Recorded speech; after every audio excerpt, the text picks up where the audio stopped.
is a presentation of Fox Sports. We are Fox Sports. We are Southwest. The gates are open. It's a sellout crowd, and it's Texas Rangers spring training baseball. The TV crew is here for the consecutive AL West Division winners, the Rangers, taking the field today against World Series champion Chicago Cubs.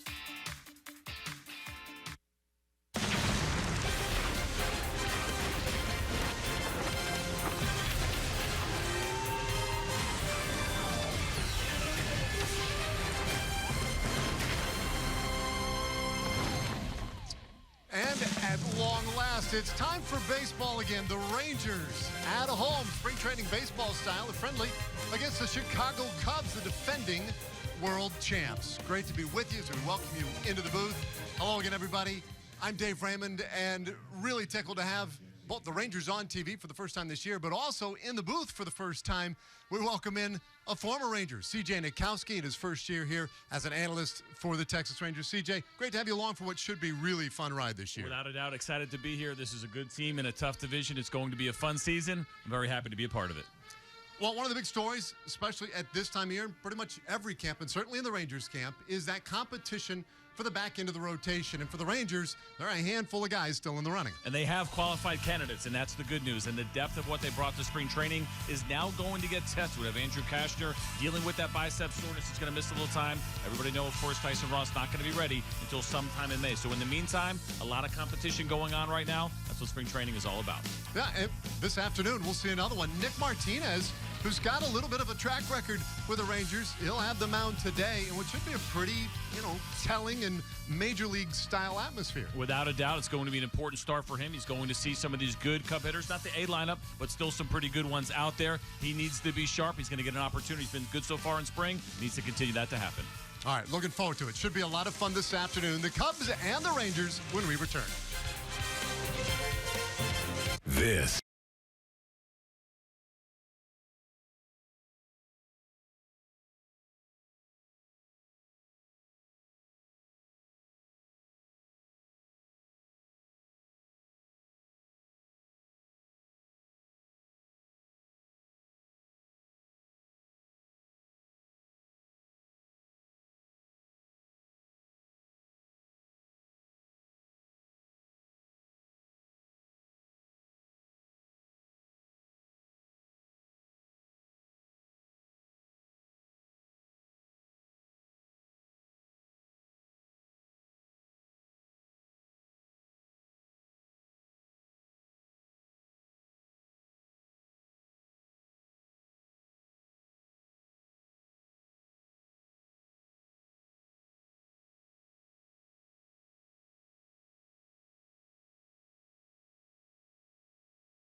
That's it right there. I mean, that's the scene. Cubs and Rangers, surprise stadium, sellout crowd this afternoon. And it really should be a terrific day for some spring training baseball. 70 degrees here at Surprise, Arizona. Low humidity, a little cloudy, and enjoying the weather down on the field is Emily Jones. Hey Dave, great to be with you guys on this beautiful spring day here in Arizona. And every player here is looking to get a little something different out of spring training. And in that same vein, the coaching staff for the Rangers is looking for different things out of different guys depending on that situation. For a guy like Nick Martinez, those guys vying for that back end of the rotation spot, they're looking to make an impression. A big chance for him to do that today. Nick Martinez has that chance, but I asked Jeff Bannister if he's more of a results-oriented or a process-oriented frame of mind during this time, and he said definitely process-oriented, trying not to look too much into the results, guys. Yeah, thanks, Emily. Especially with guys who have a little more of a track record. That is always the case. Martinez misses with his first, but comes right back with strike one to Javier Baez. Process is extremely important. Jeff Bannister understands that. It's not about results in spring training, especially when you're out here in Arizona. That air's a little bit thin. The ball's going to carry a little bit more. They're looking for velocity, life on pitches, execution of game plans. All of those things are important. It's not just necessarily about the results. All right, breaks a bat. That lazy fly ball hauled in by Ryan Rua and one away. Let's take a look at the Chicago Cubs starting lineup today. Pretty decent group they brought along. 3 wins, 5 losses. Javier Baez, man who just flied out. Then Albert Almora Jr., their center fielder, was in my lineup card, but Tommy La Stella is coming to bat. And Wilson Contreras, Heimer Candelario. Almora apparently dropped down to 5th. Matt Caesar, Jacob Hanneman, Chesney Young, and then Munenori Kawasaki rounding it out for the Cubs, which renders my scorecard already useless. 1 batter into the season. Stay hot, buddy. You're off to a good start. Well, that was because, of course, originally we thought that we were going to see Russell playing short. Addison Russell did not happen, so there was a change in the lineup. I'd say probably an hour and a half before. You must have been eating or something. Whatever's going on, you missed that one. But he is not here today. That ball touched off to left field, and Rua can't get to it. A home run for La Stella, and the Cubs draw first blood.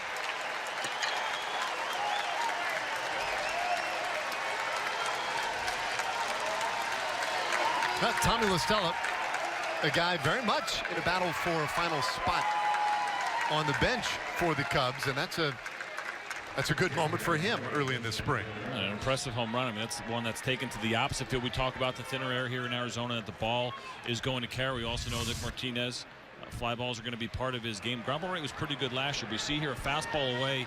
La Stella does a nice job of not trying to do too much with that ball. Gets it up in the air and just kept carrying for an impressive opposite field home run. So Martinez now will have to rebound against Wilson Contreras. And he manages to get strike one. So La Stella with the home run, his first of the spring, and just his 3rd at bat officially in these A games. Breaking ball in there. It's 0-2 on Contreras.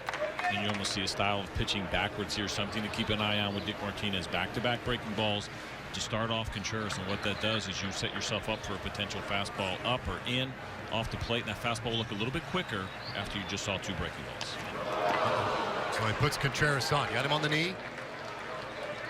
And so a home run, then a hit batter, and for Nick Martinez, not the start he wanted this afternoon. And that was the game plan there, right? Just mentioned it. Saw 2 breaking balls. He wanted to go fastball in off the plate, but it ran in just a little bit too far and catches Contreras right on that knee. And you really kind of get a guy out over the plate a little bit when you throw him those breaking balls, and he definitely did not have enough time to get out of the way that one. So if you're Nick Martinez now, again, you know, I get the process part of it. Results are still a measured part of the evaluation. I mean, you don't want to get too deep in your own head, I guess, at this point, but he's got to come back and get a ground ball or something here, right? He does, and that's why you see that first pitch, 2-seam fastball right there. That's the idea. Keep a fastball down and away to a left-handed hitter, try to get him to roll over it, get that ground ball, get that double play. But you can look at this inning so far. It's okay, 2 fastballs that he wasn't able to execute. The one to La Stella that he gets out for the home run, then an 0-2 pitch just ran a little bit too much on him and caught the knee of Contreras. So it's really small things when you're really digging in and looking at what each guy's trying to do. A longer pause this time. And that one served into center field. Candelario with a base hit. Contreras heading for third, and he's in there.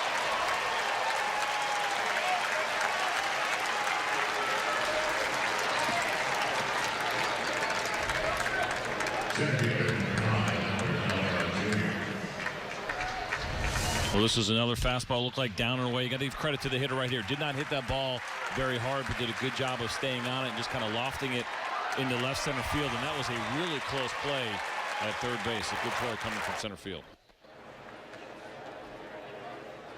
Cubs have him on the corners now. Just the one out. And Albert Almora Jr. And he'll be in a platoon situation in center field, more than likely for the Cubs this year. First round draft pick a couple years ago. That's 1-0. That is a tremendous block by Jonathan Lucroy. That is not an easy thing to do. There's balls in the dirt, and then there are balls that hit this far in front of home plate, especially a breaking pitch. You're not exactly sure how that's going to bounce. That's a tremendous job by Jonathan Lucroy to keep that ball in front of him and not allow either runner to advance. One of the best in the business. And, you know, one of the, I guess, big differences this year for the Rangers over recent years is now that solid, structured catcher position. And so many backup catchers basically have revolved to that position the last couple of years, and boy, Lucroy more than stabilizes that position now. Yeah, and you think about him coming over in the middle of the season and how difficult that can be to do, to sit there and try to learn an entire staff. Well, he has that under his belt. It's a completely different feeling now for the Rangers, their pitchers, the coaching staff, knowing you have your guy from the very beginning of spring training. That's an extra boost of confidence for everybody involved. 1-1 for Martinez. And that's ball two. I talked to Lucroy earlier this morning, and this is his final day in camp for a little stretch now, so he'll be heading out with Team USA for the World Baseball Classic. And we got a chance to watch him work last year after coming over in the trade, and his work ethic and the amount of preparation that he puts in on a daily basis. And all catchers have a lot on their table, but to see what he did on a daily basis was really mind-boggling. His work ethic is beyond reproach. I asked him about his offseason. You know, did you spend your offseason working just as hard as this one? Just foul. It's 2-2. And he said, actually, not really. You know, he got some video on the new arms, you know, the Kashners, Tyson Ross, etc. That come to camp.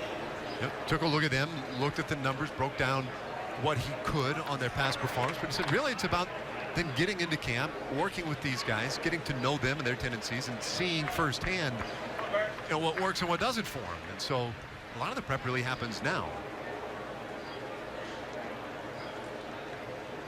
Kind of hard to imagine Lucroy, though, taking a day off. 2-2. A hard bouncer. Nice stab at third. And so they have Contreras in the rundown. And Martinez will eventually tag him out. Both runners able to move up, but they get the second out of the inning and prevent the run from scoring. It was good execution all the way around, both on the base running side for the Cubs, but especially here for the Texas Rangers, and making sure you get that out. Now, they'll tell you, ideally, they would have gotten it.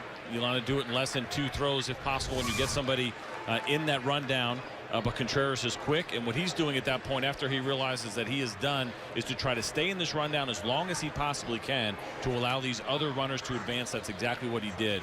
So even though maybe not the greatest base running on his part as far as getting caught in that pickle, he did do a good job of staying in it enough for the runners to advance. And really good execution by Nick Martinez there, being at home plate in that rundown. 5-2, 6-1 put out at the plate. So 2 gone. But Candelario's at third. Almora Jr. is at second now for Matt Caesar.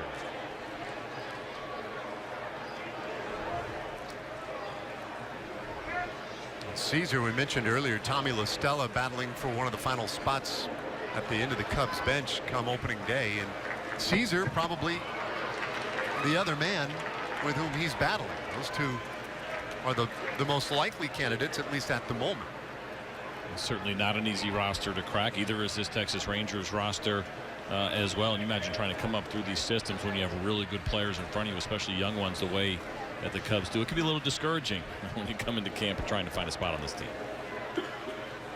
Martinez trying to get out of a bit of a jam in this first inning, and it's 1-1 on Caesar. Now this was the same sequence that we saw to Contreras. The difference is that it's 1-1 as opposed to 0-2, but it was breaking ball to start off both Contreras and now Caesar as well. We'll see if he tries to come back. Remember, he tried to run the two-seamer in after 2 breaking balls.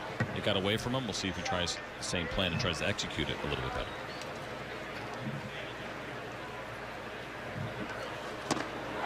It's a swing and a miss. That's it right there, and that's the one he wanted. And that is excellent execution of that two-seam fastball. Listen, the run has been good. We've seen it. A couple have gotten away from him, but the movement has been really good here so far from Nick Martinez. And watch Jonathan Lucroy's glove. I mean, barely moves, sets it up, and that little bit of run at the end that takes it down and in. And you watch Caesar just swing right over the top of it. Well, big pitch here. Forthcoming to Caesar. Did he go? No. Chris Siegel is our plate umpire. Tony Randazzo, the man down at first. Doug Eddings, Mike McClinsky, the umpire crew today. Caesar, though, did not commit, and it's 2-2. Sellout crowd today at Surprise Stadium, Billy Parker Field. 2-2. One hopper. And Hanser Alberto takes care of Caesar. The inning is over. 21 pitches for Nick Martinez. He allows the 1 run on the Listella homer. And now the Rangers coming to bat.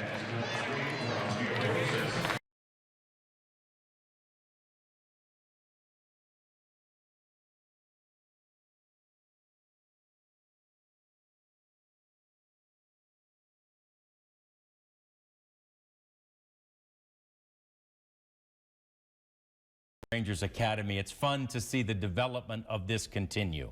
That's right. 4 of the 5 fields at the Texas Rangers MLB Youth Academy at Mercy Street Sports Complex, presented by Toyota, are complete. We're under construction with a big show field in the building, and we really need the community support to make sure we get the best of the on the field and off the field programming that we can do. One of the things that I love is you've gotten the support of your players. They support it physically and financially. That's right. We have support from Josh Hamilton, Adrian Beltre, Prince Fielder, Martin Perez, Cole Hamels. We've really had the whole team get behind this project. So when you're making a donation, you're joining the Rangers players along with creating a legacy in West Dallas. Great stuff, Karen Morris. We appreciate it. And the Rangers Youth Academy still needs your help to make it the best academy in Major League Baseball. Donate today at texasrangers.com/academy. Well, it is a beautiful spring day, early March, and the Cubs jumping out with a 1-0 lead. Tommy Listella with a home run in the top of the first inning for the Cubs. Rangers now will get their look at John Lester, who has the start for Chicago. Let's take a look at the Rangers lineup today. 2 wins, 7 losses for Jeff Bannister's club so far. Carlos Gomez in center field leading it off, followed by Shin-Soo Choo getting some time at DH. Nomar Mazara, Mike Napoli, and Rougned Odor right in the heart of things this afternoon. Jonathan Lucroy does the catching. Ryan Rua in left field. Will Middlebrooks, nice play at third base in the top of the first. And Hanser Alberto rounding things out for the Rangers. I mentioned John Lester with his first A-game outing of the year. Yeah, John Lester, a long career. You see the 200 innings last year. 8 of the last 9 seasons, his full 9 seasons in the big leagues. He's gone over 200 innings, been an absolute workhorse. He's made at least 31 starts. He's been tremendous as well in the postseason, a big-time postseason pitcher, but especially in the World Series. John Lester's had a very nice career, and he'll get an opportunity here to work with Wilson Contreras, which is going to be important. This is his new personal catcher with David Roskopf. Well, Carlos Gomez takes a strike to get things started today. He had a home run Friday. That real nice game Friday, and a double in there as well. You see his numbers from last year and his time combined with the Astros, and then at the very end of the season with the Rangers. And it was not insignificant, the fact that he decided to re-sign with the Rangers this offseason on a 1-year deal when reportedly he had multi-year deals out there and available to him. Well, for some guys, you get to that point in your career where atmosphere matters more than maybe earlier times over dollars. Talked about how well he played when he got over here. I think that change of scenery certainly helped, and there was something about wearing that Texas Rangers uniform that really worked for him, and he knew he wanted to do it again in 2017. There's a pretty good hack here. Count stays 1-2. And that is what he is known for.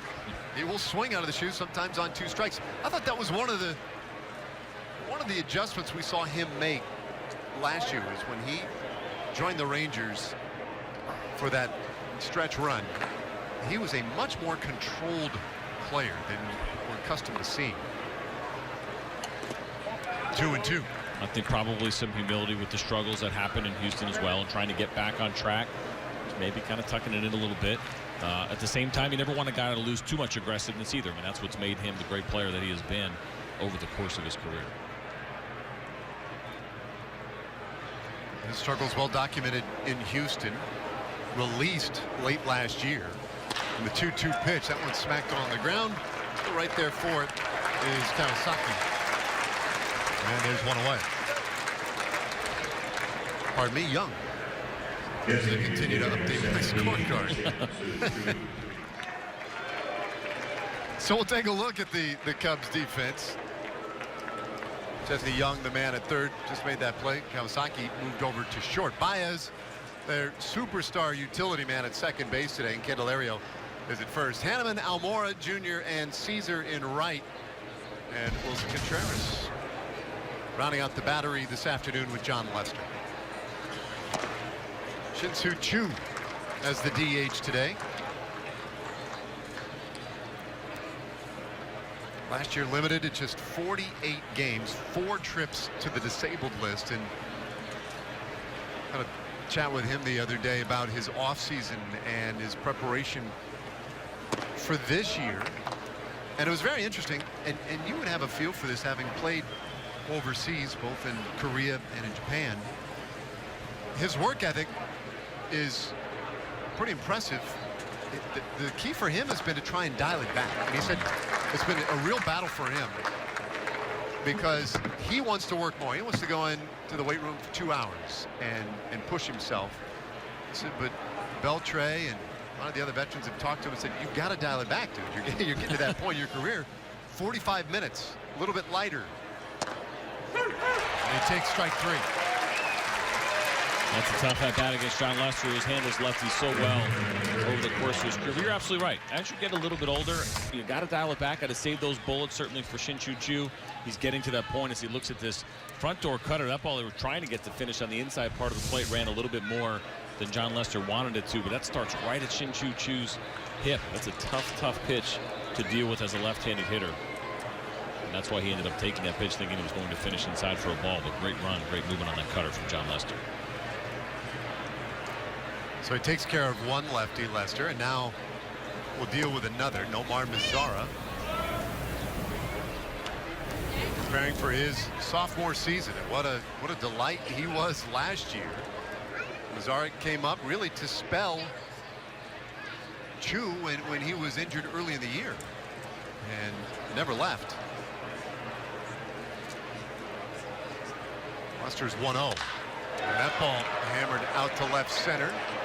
Out of the gap, and a sliding play made by Almora for the final out of the inning. So there's a 1-2-3 inning for John Lester. Got a little help defensively. And the Cubs lead it 1-0.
Ticket in Arizona today. Cubs and Rangers from surprise. Cubs with the early 1-0 lead. And it is time for our player profile delivered by Chicken Express. Nick Martinez. 2 little notes right there for you, CJ. And the second one's the one that kind of gets my attention. His dad's 5'9" and can dunk. It's not all about the pitching lessons from a former big leaguer, but the fact that at 5'9" his father could dunk a basketball is pretty impressive. 6'3". I've never been able to do it myself, so yeah, maybe even all the more impressive for you and I both. But good genes, good athlete, good athlete. That's what you like to see. Tim Collins, right? Remember him with the Kansas City Royals, 5'9", 5'10", left-handed relief pitcher, could dunk a basketball. Certainly like to see that in the family. 1-1 the count to Jacob Hanneman. The start in left field today for the Cubs. Martinez is a very good athlete. Of course, was the second baseman at Fordham.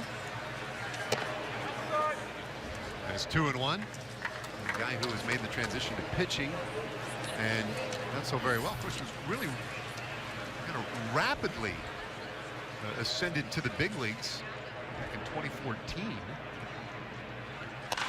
This one slashed over third. Base hit for Hanneman.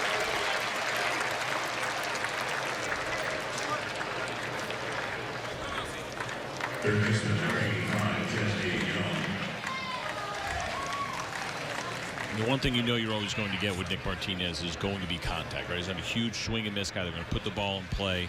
So far, you've seen the Cubs take a pretty good approach, going back to the Tommy La Stella home run to the opposite field. Hanneman right there. Right? It's a pretty decent two-seam fastball away. He's not getting the hitters that are trying to necessarily yank that. You get left-handed hitters try to pull that two-seam, it turns into ground balls. And right now, the approach is going to play kind of short and swing and take it to left field. That's what he's dealing with so far today.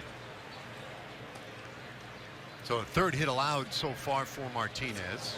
Lead man on, and now Young. You saw his numbers a moment ago. Double-A last year, better than 300 average for him.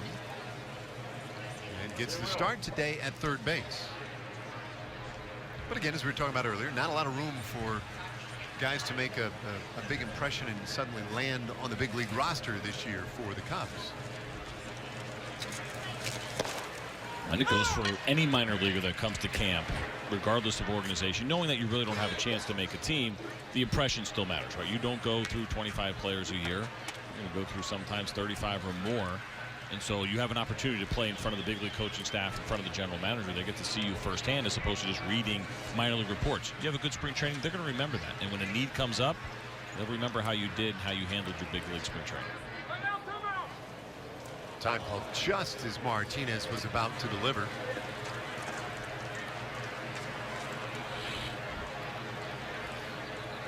One and one the count on Young, the 8th place hitter in the Cubs lineup today. Cubs haven't exactly done a lot of winning this spring either. 3 wins, 5 losses. They have tied 2 in spring training.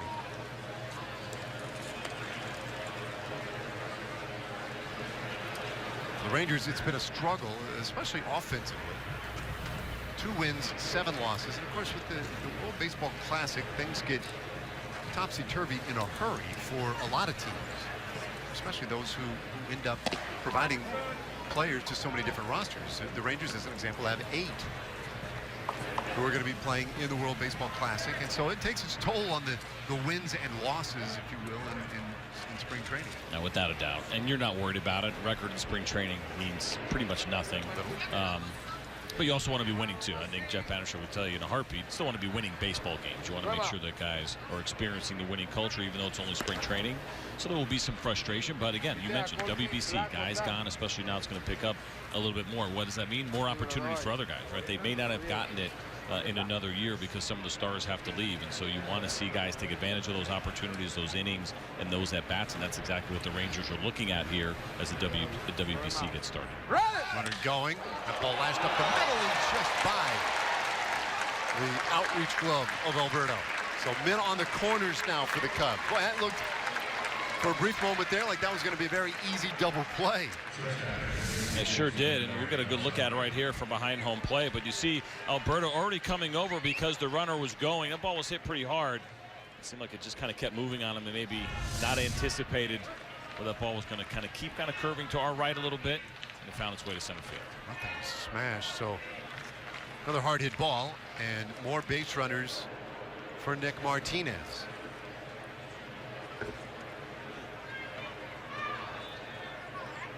Hannum in third, Young first, and now one of your former teammates, Munenori Kawasaki. Going with the Joe Madden glasses this time around. Mune and I played together. SoftBank Hawks back in 2007, 2008 in Japan. Good to see him in the big leagues. It's quite the look he's got going. Was he as big a character back home as he is here? I mean, he is maybe beloved. bigger. He was a superstar in Japan. They loved him. Teenage girls loved him. He was like a little boy band rock star. They absolutely loved his personality. But yeah, he was always like that. He doesn't fake it. He always had the high energy, screaming and yelling. You know, part teammate, part team mascot. But a good player too. Did a really nice job in his years over in Japan. Always his dream to come here, like so many guys that play in the foreign leagues, Japan and Asia and everywhere else. The opportunity to play in the big leagues, something he's always wanted to do. So certainly nice to see him get that opportunity.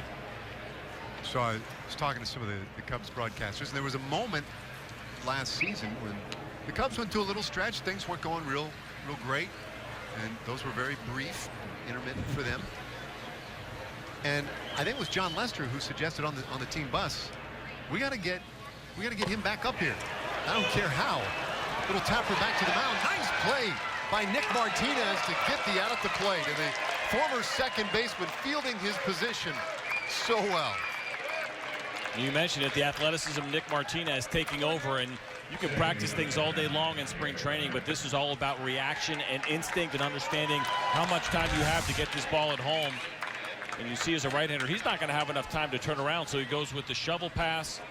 It was a really nice job of getting that to Jonathan Lucroy, getting the tag down just in time. Well, that's a nifty play.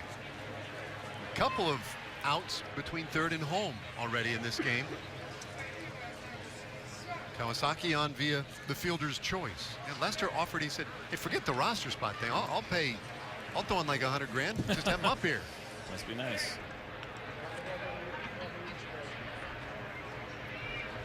So now Javier Baez flied out to left field back in the first inning. Team's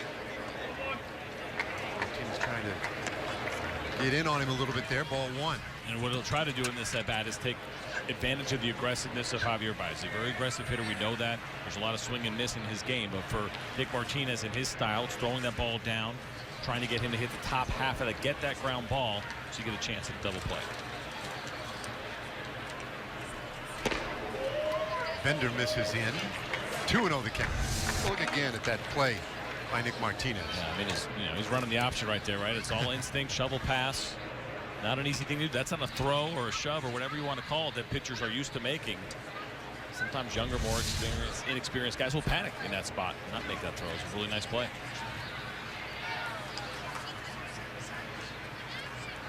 This 2-0 pitch. Ball hit sharply to short.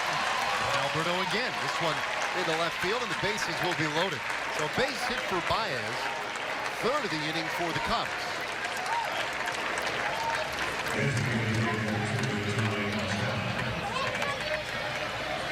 Well, they've squared up some balls.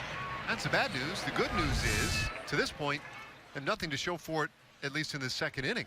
Well, Nick Martinez in a tough spot there. It's a 2-0 count. You know you got to come to Javi Baez. You know he's going to be taking a pretty big swing. And also that fastball was up, and it was squared up. Roberto made a great effort, try to dive and make that play. But you're right, it was hit hard, but that's what's going to happen behind the count. So as we see Doug Brocail go out right now, talk to Nick Martinez. You're facing a guy who hit a home run off of you, right, in the first inning. Now you got bases loaded back against the wall. This is where they want to see execution of pitches, inducing weak contact, giving yourself a chance to get out of this inning. So you're Nick Martinez in this spot.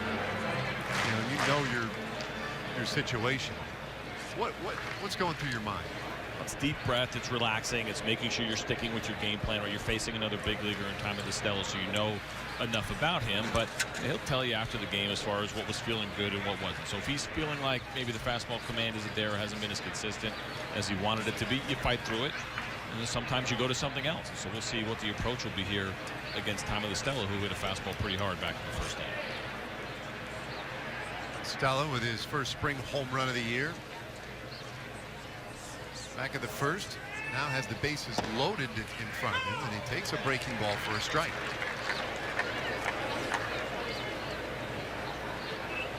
Stella, 28 years old, out of New Jersey. Made his debut with the Atlanta Braves. And 4 career home runs. So the home run we saw a little bit earlier, not a common occurrence for him. And this fly ball will result in an out. Attacking at third is Young, and he'll score. And it's 2-0 Cubs. So Estella drives in the second Cubs run, this one with a sac fly.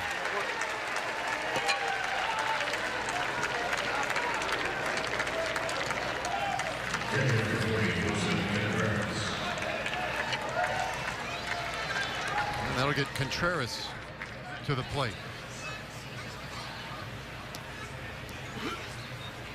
Martinez, we were talking about this off the air, but he did have a great year of winter ball, or off-season winter ball, whatever the correct terminology is there. And guys go off, they play a little winter ball, and it's always nice to have a little success. But he did something fairly unusual. Yeah, he had an unbelievable streak at the end of winter ball for him. He was playing in the Dominican Republic for Toros del Este, which is in La Romana. But finished winter ball with 23 consecutive shutout innings.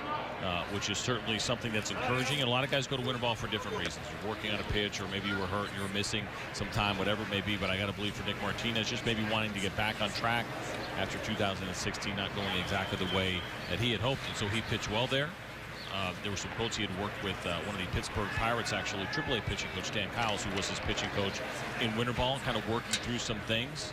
And he seemed to have a lot of success, and now he's hoping that's going to translate into spring training and then into the season. But the big takeaway was to talk about navigating himself through the lineup multiple times. So we hear that a lot. Third time through the order, how do you get there? And so it was about having a game plan first time through, using that fastball. Second time through, you start mixing in your off speeds. And then third time through, I thought this was interesting, trying to keep the ball out of the air. Right? It's a really good game plan, and you figure out how you get there. But he certainly seemed to have accomplished a lot in winter ball down there in the Dominican Republic. That was 1-1 to Contreras, and that one is tight. 2-1.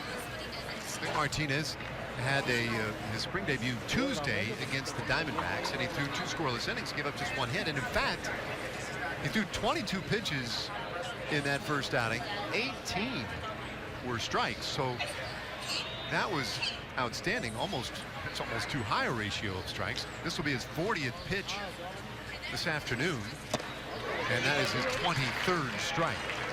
Count 2-2 now on Contreras. And that's a good sign as well, right? Being a 2-1 count, usually a fastball count, you have an aggressive hitter. So it's a slider right there, does a good job of getting Contreras to chase it, take that big swing, and swing over the top. Now it becomes, what do you do? Second time around, second time you faced him, how are you able to finish this at bat? 2-2, and that one ripped into left field, but right there for it is Rua, and the inning is over. So another hard hit ball, but another out, and it's 2-0 Cubs.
to enjoy the 2017 Rangers season. Choose the 20 games that work best for your schedule, including opening day. Now, if you can't make it to one of the games, no biggie. The 20-game plan includes a flexible exchange policy. For all the details and benefits, go to TexasRangers.com/20-game-plans. All right, and here's one of the guys you'll get to see this year. Mike Napoli back for his third tour with the Rangers. And you talked about Carlos Gomez signing with the Rangers this offseason on a one-year deal. Similar situation for Mike Napoli. And that was a big signing, CJ. I mean, Napoli rejoining the Rangers solved a very big question mark at first base. I think everybody was kind of anticipating that it was going to happen a little bit later in the offseason. But yes, an absolute perfect fit here in Texas.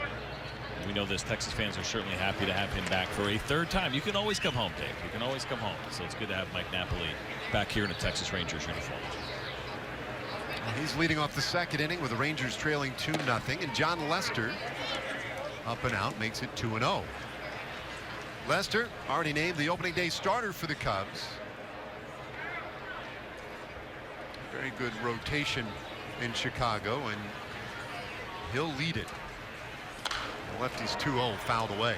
It's always interesting when you're facing a former teammate, right? Obviously, Mike Napoli, John Lester played together in Boston. Kind of brings on a different set of anxiety. Not so much that you're nervous, but these are guys you know them well.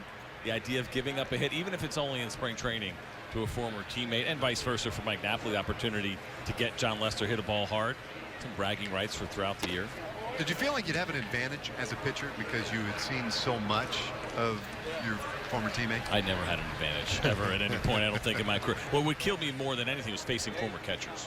Right, you guys who have caught you before, because they've seen everything you have. They know every trick that you have in your book. So that would be a good situation to outthink yourself and worry a little bit. But yeah, it's, there's, like I said, there's certain things you know, right? If you know a guy has a hole in his swing, listen, information travels now faster than ever. But you may have heard a guy talk in the clubhouse at times, or you may hear a hitter talk about, and I hate when righties go hard in with the cutter. I hate, you hear that one time, you remember it, and that next time you get, or the first time you get an opportunity to face him, you will absolutely try to expose that.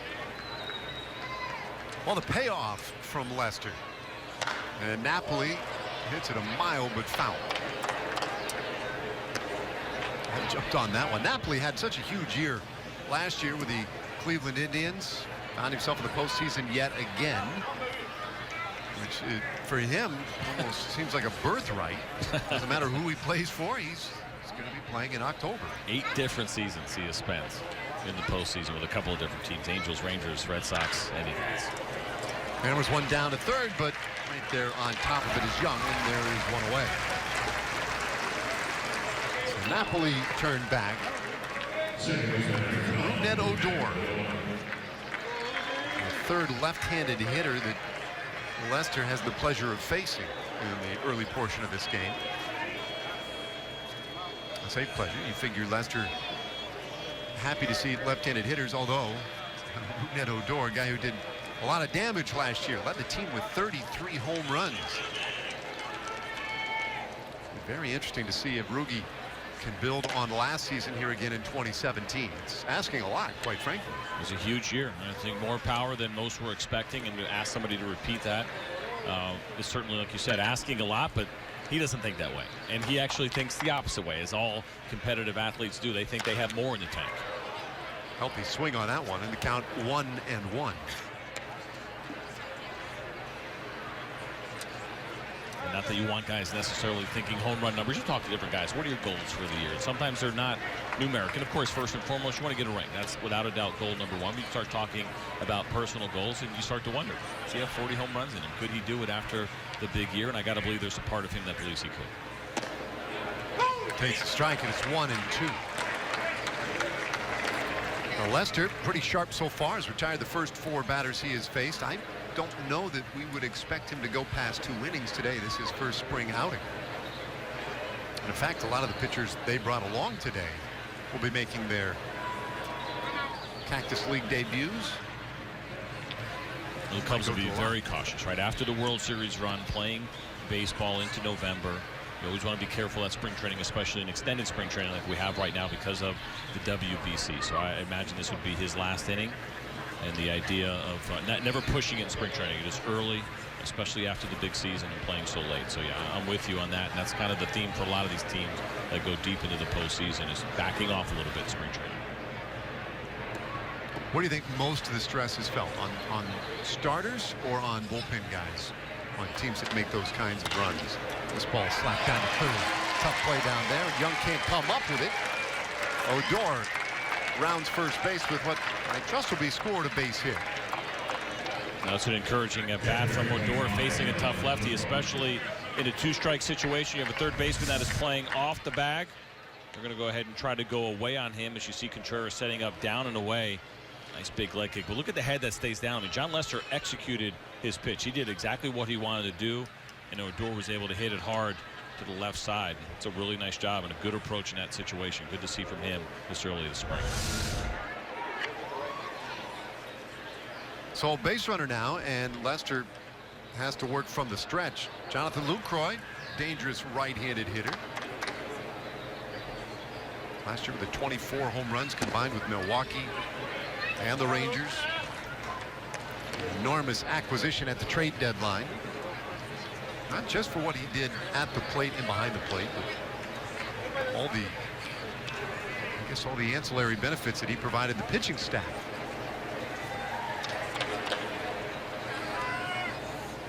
Odor going. That ball smashed by third. Tough play again for Young. He was tied up, and Odor will end up at third base on Lucroy's base hit.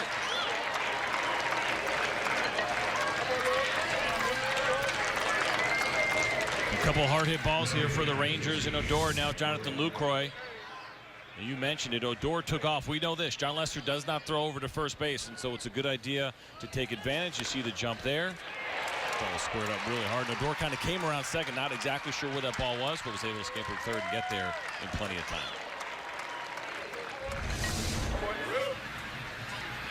So last day in camp for that man. Lucroy will be heading off to Miami tomorrow. Join Team USA as they get prepared for the World Baseball Classic. Now Ryan Rua. I think that slow breaking ball for a strike. One of the few real battles in this camp is out in left field. Ryan Rua, one of the guys who really you would consider to be very much a front runner. Certainly a headliner in that mix. He takes strike two. Not just for what he can do out on left field or at the plate, but the fact that he is so versatile and can play on the infield. That has become so important in Major League Baseball these days, right? Ben Zobrist is kind of the poster boy for that. That not only do you have a spot in the big leagues, but you can do very well.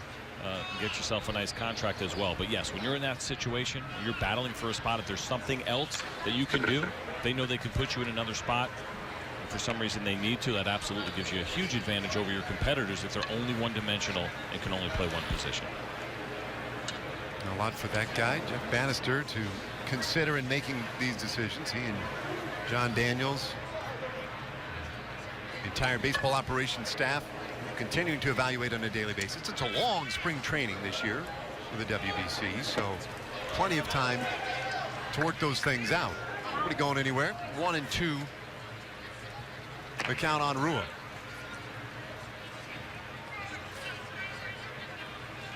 Now, for guys like us, you know, we're here at camp, we watch the games, we read all the coverage, talk to the guys, and we all become somewhat consumed by these decisions to be made. Who is going to break camp as a starting left fielder? Who's going to get that fifth spot of the rotation? High chopper for Rua down to third. Young waits on it, makes the play, and there are two gone. But a run scores. Odor able to scamper in from third, and the Rangers are on the board. It's a 2-1 game.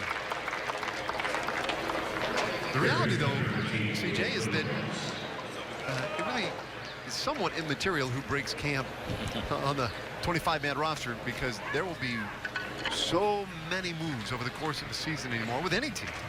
Without a doubt. Now listen, when you're in that situation, yes, you want to break camp with the team. Nobody wants to start in the minor leagues, but you're absolutely right. There's so much turnover over the course of the year. That's why it's important to have that big spring. And putting it in their head that they know they can count on you, leaving that lasting impression, because as soon as a need comes up, and they will come up, you want that opportunity. When your opportunity comes, and you got to run with it and really take advantage of it. So you're right, especially for the guys that are just making the team near the end of camp. There is always a chance for high turnover. It happens a lot. Lucroy out there in scoring position at second base for Will Middlebrooks, a guy trying to make an impression here at camp. And that ball hit well out to left center, and it will land on the warning track for an extra base hit. Lucroy scores, that ties the game, and Middlebrooks stands at second with the RBI double.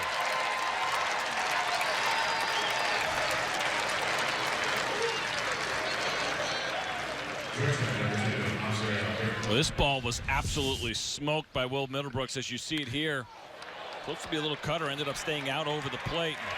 And just put his head down and ran after it, realized he had zero chance of catching it. And that's a big at-bat. Will Middlebrooks, we talked about battling for spots on the team. Struggled a little bit so far this spring, but that's a quality at-bat against a good big league pitcher. Well, he's in scoring position for Hanser Alberto, and that ball sharply foul. Alberto, talking about versatility. A guy who is so sure-handed defensively at so many positions that he brings a lot of security, I guess, to this ball club. They feel very good having him around and available to be used anywhere they need him. One thing with Alberto has always been the lack of production at the plate. Talk about the competition, right, and trying to make a team. He's been through this now, third year in a row where he's battling. Did not make the team out of camp in 15, but had a couple of call-ups. Last year, 2016, he did, but still went up and down a couple of times, and he still has an option left, a minor league option left. So he has those same feelings of kind of anxiety trying to have that big camp, because you get tired of going down to the big leagues and tired of the minor leagues and not making the team. It's like Contreras hit pretty hard by that foul tip.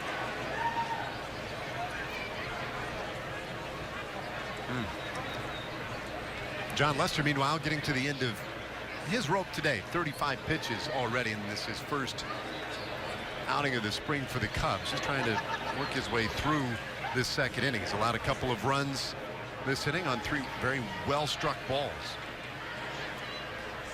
This one looked like it got Contreras pretty good, and we'll see. It's a spring training game. You certainly want to be smart. He's going to try to play through it.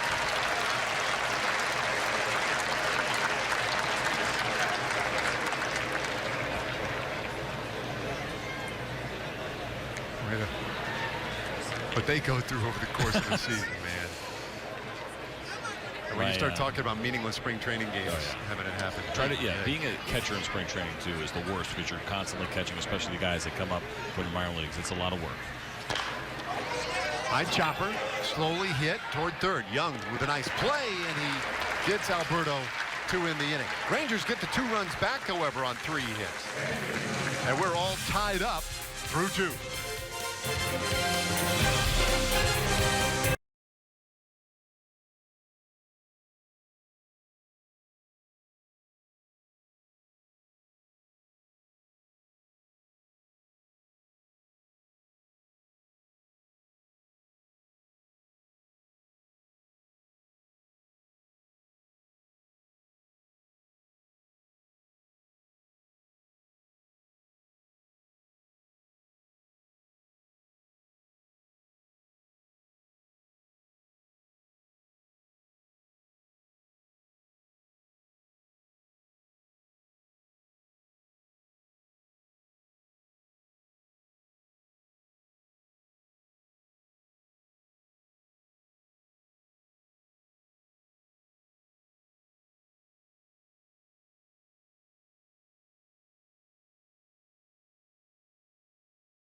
Arizona all tied up at 2 apiece between the Rangers and the Cubs. And look who we have here. If it's not the first ballot Hall of Famer, Ivan Pudge Rodriguez. Pudge, congratulations. What's it the last few weeks been like for you? Well, it's been busy. It's been crazy fun, if we put it this way. But I think it's been great. I mean, I just came from Cooperstown. I was spending couple of days there, you know, watching the museum and just showing me what the plaque is going to be in the one Cooperstown. So great couple of days there. Okay, be honest with me. You knew you were going to get into the Hall of Fame at some point, or at least you felt good about it. You had to feel good about it. But to get in on the first ballot, that's a big deal. Yeah, it is a big deal. You know, I didn't expect it, to be honest with you, to be there for the first time. You know, I'm happy to say yes. After 5 years that I've been retired from baseball, being in the Hall of Fame in Cooperstown, but it's great. I mean, it doesn't matter if it's first, second, or 6, 7 years later, but being there and being part of the Cooperstown family, be part of the Hall of Fame players, there's going to be there on July 31st. It's going to be fun. I know since then it's been a whirlwind. I know you went home, you got to celebrate there. You were honored even here today. Has it stopped at all, the accolades? Is your head getting too big to walk around this place? Well, it's been crazy. I've been very busy doing things in Puerto Rico, some appearances in Puerto Rico, Texas. After today, tomorrow I'm going to LA to do some couple of things there in LA, and then finally go home and rest a little bit. I need to work out. I need, you know, I can't wait to start working out again. But it's been great. Emily is what can I say? It's a dream. You just to do this, just be with the fans. Tonight I'm going to be doing Q&A with Eric as a part of the Rangers event tonight at the Marriott. So looking forward to it. Well, Pudge, we're so proud of you. We're so excited for you. And we're going to talk no, to that you don't get to call the shots here. You're talking to this camera. Everyone wants to see the close-up of that beautiful face. The Hall of Famer, Pudge Rodriguez. Thanks so much. Congratulations, buddy. I'll send it back up to you guys. Right on. Thanks, Emily. Hall of Famer and maybe future director of television broadcasts. Little smash down to short. Alberto digs it out, and they get Candelario for the first out of the inning. Tough play right there. Tough play, and one that develops, takes a little bit of while. That ball being in the hole. Really good scoop at first base. And Candelario trying to play umpire as well, and trying to influence the umpires here. That's not going to happen. Good call at first. So Wesley Wright, who's come on this inning for Nick Martinez, his third appearance this spring. You see, last year with AAA Pawtucket in the Red Sox organization. Left-hander.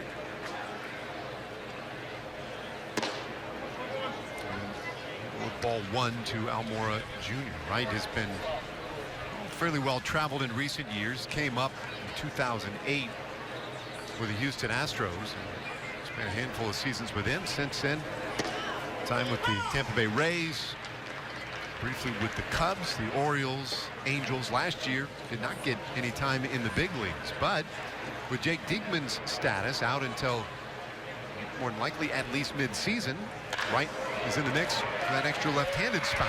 This ball hit sharply down into the left field corner. Rua down there to dig it out, and Almora Jr. with the double.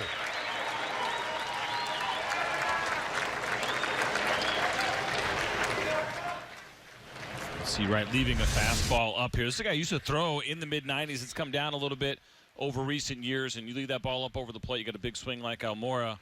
It's not going to miss. It squares that ball up. But you mentioned the bigger picture here for Wesley Wright and the opportunity to make the team. Listen, as a left-handed pitcher, there's always going to be those opportunities as you listed off the different teams that he has played for.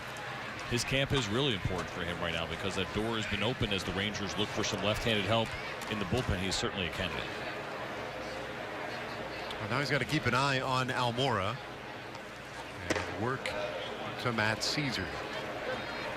Well, just the second hit he's allowed so far this spring in a couple of innings of work. Wright has pitched well. His last appearance was on Wednesday on the road playing the Angels.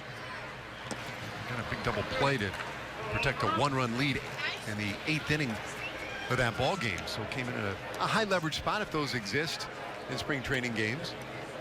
They do to some degree. Now the intensity is never going to be the same, and guys will tell you that you cannot replicate what happens during the regular season, what happens when guys are at base and how you feel and everything else. But if you're battling for a spot, it absolutely matters. And for Jeff Bannister and the front office here in Texas, as they watch Wright and other guys that come in and tight games or guys on base, they absolutely need to see them perform well in those situations. Comes back for a strike there on Caesar to make it 2-1. One out and a man at second base.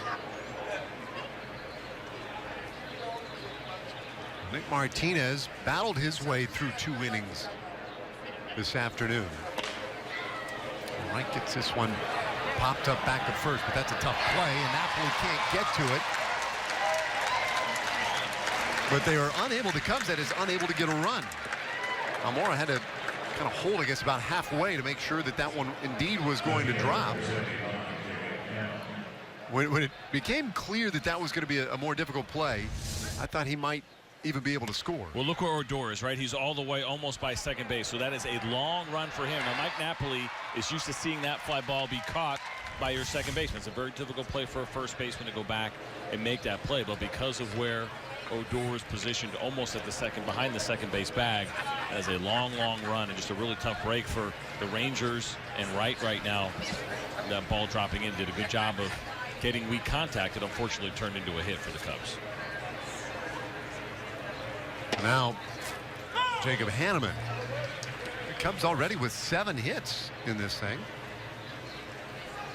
Hanneman with one of them, had a sharp single in the second inning to start things off. Eventually was put out at the plate though on a terrific defensive play made by Nick Martinez.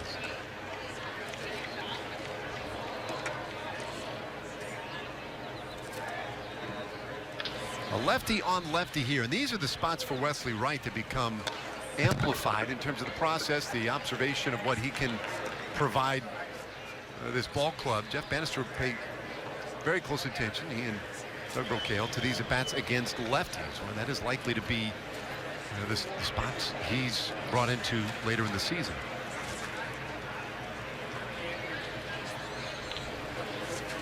There's Doug Brocail. Brad Holman to his right on the left edge view screen, and of course the skipper on the right edge. 1-2 the count to Jacob Hanneman. You're absolutely right about how important this at-bat is for a guy like Wesley Wright, and not even just the result of this at-bat, but how are the swings, right? You can hit a ball hard and line out. That's not the result you want. You can make your pitch. A guy may hit the ball weakly, but it's still a plus and a check mark off for Jeff Bannister and Doug Brocail as they're watching the lefty on lefty at-bats. Waste one there. Count stays 2-2.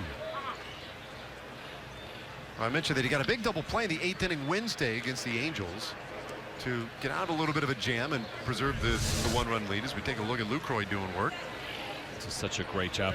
He makes it look so much easier than it actually is, especially a ball that's cutting away from a left-hander. That ball is going to continue to go on the third base side.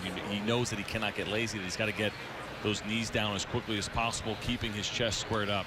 He does an excellent job.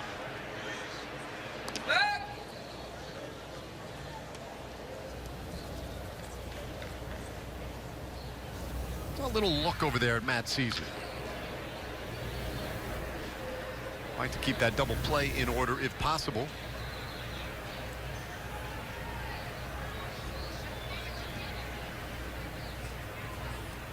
Wright's 2-2. Good battle.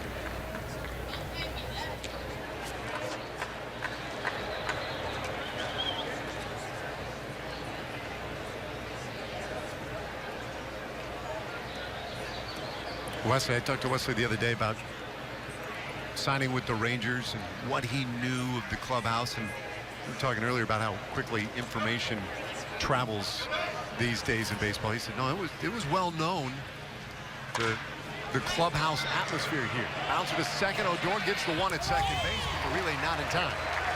Run does score. Cubs back in front as Hanneman brings in a run on the fielder's choice. It's 3-2 Chicago.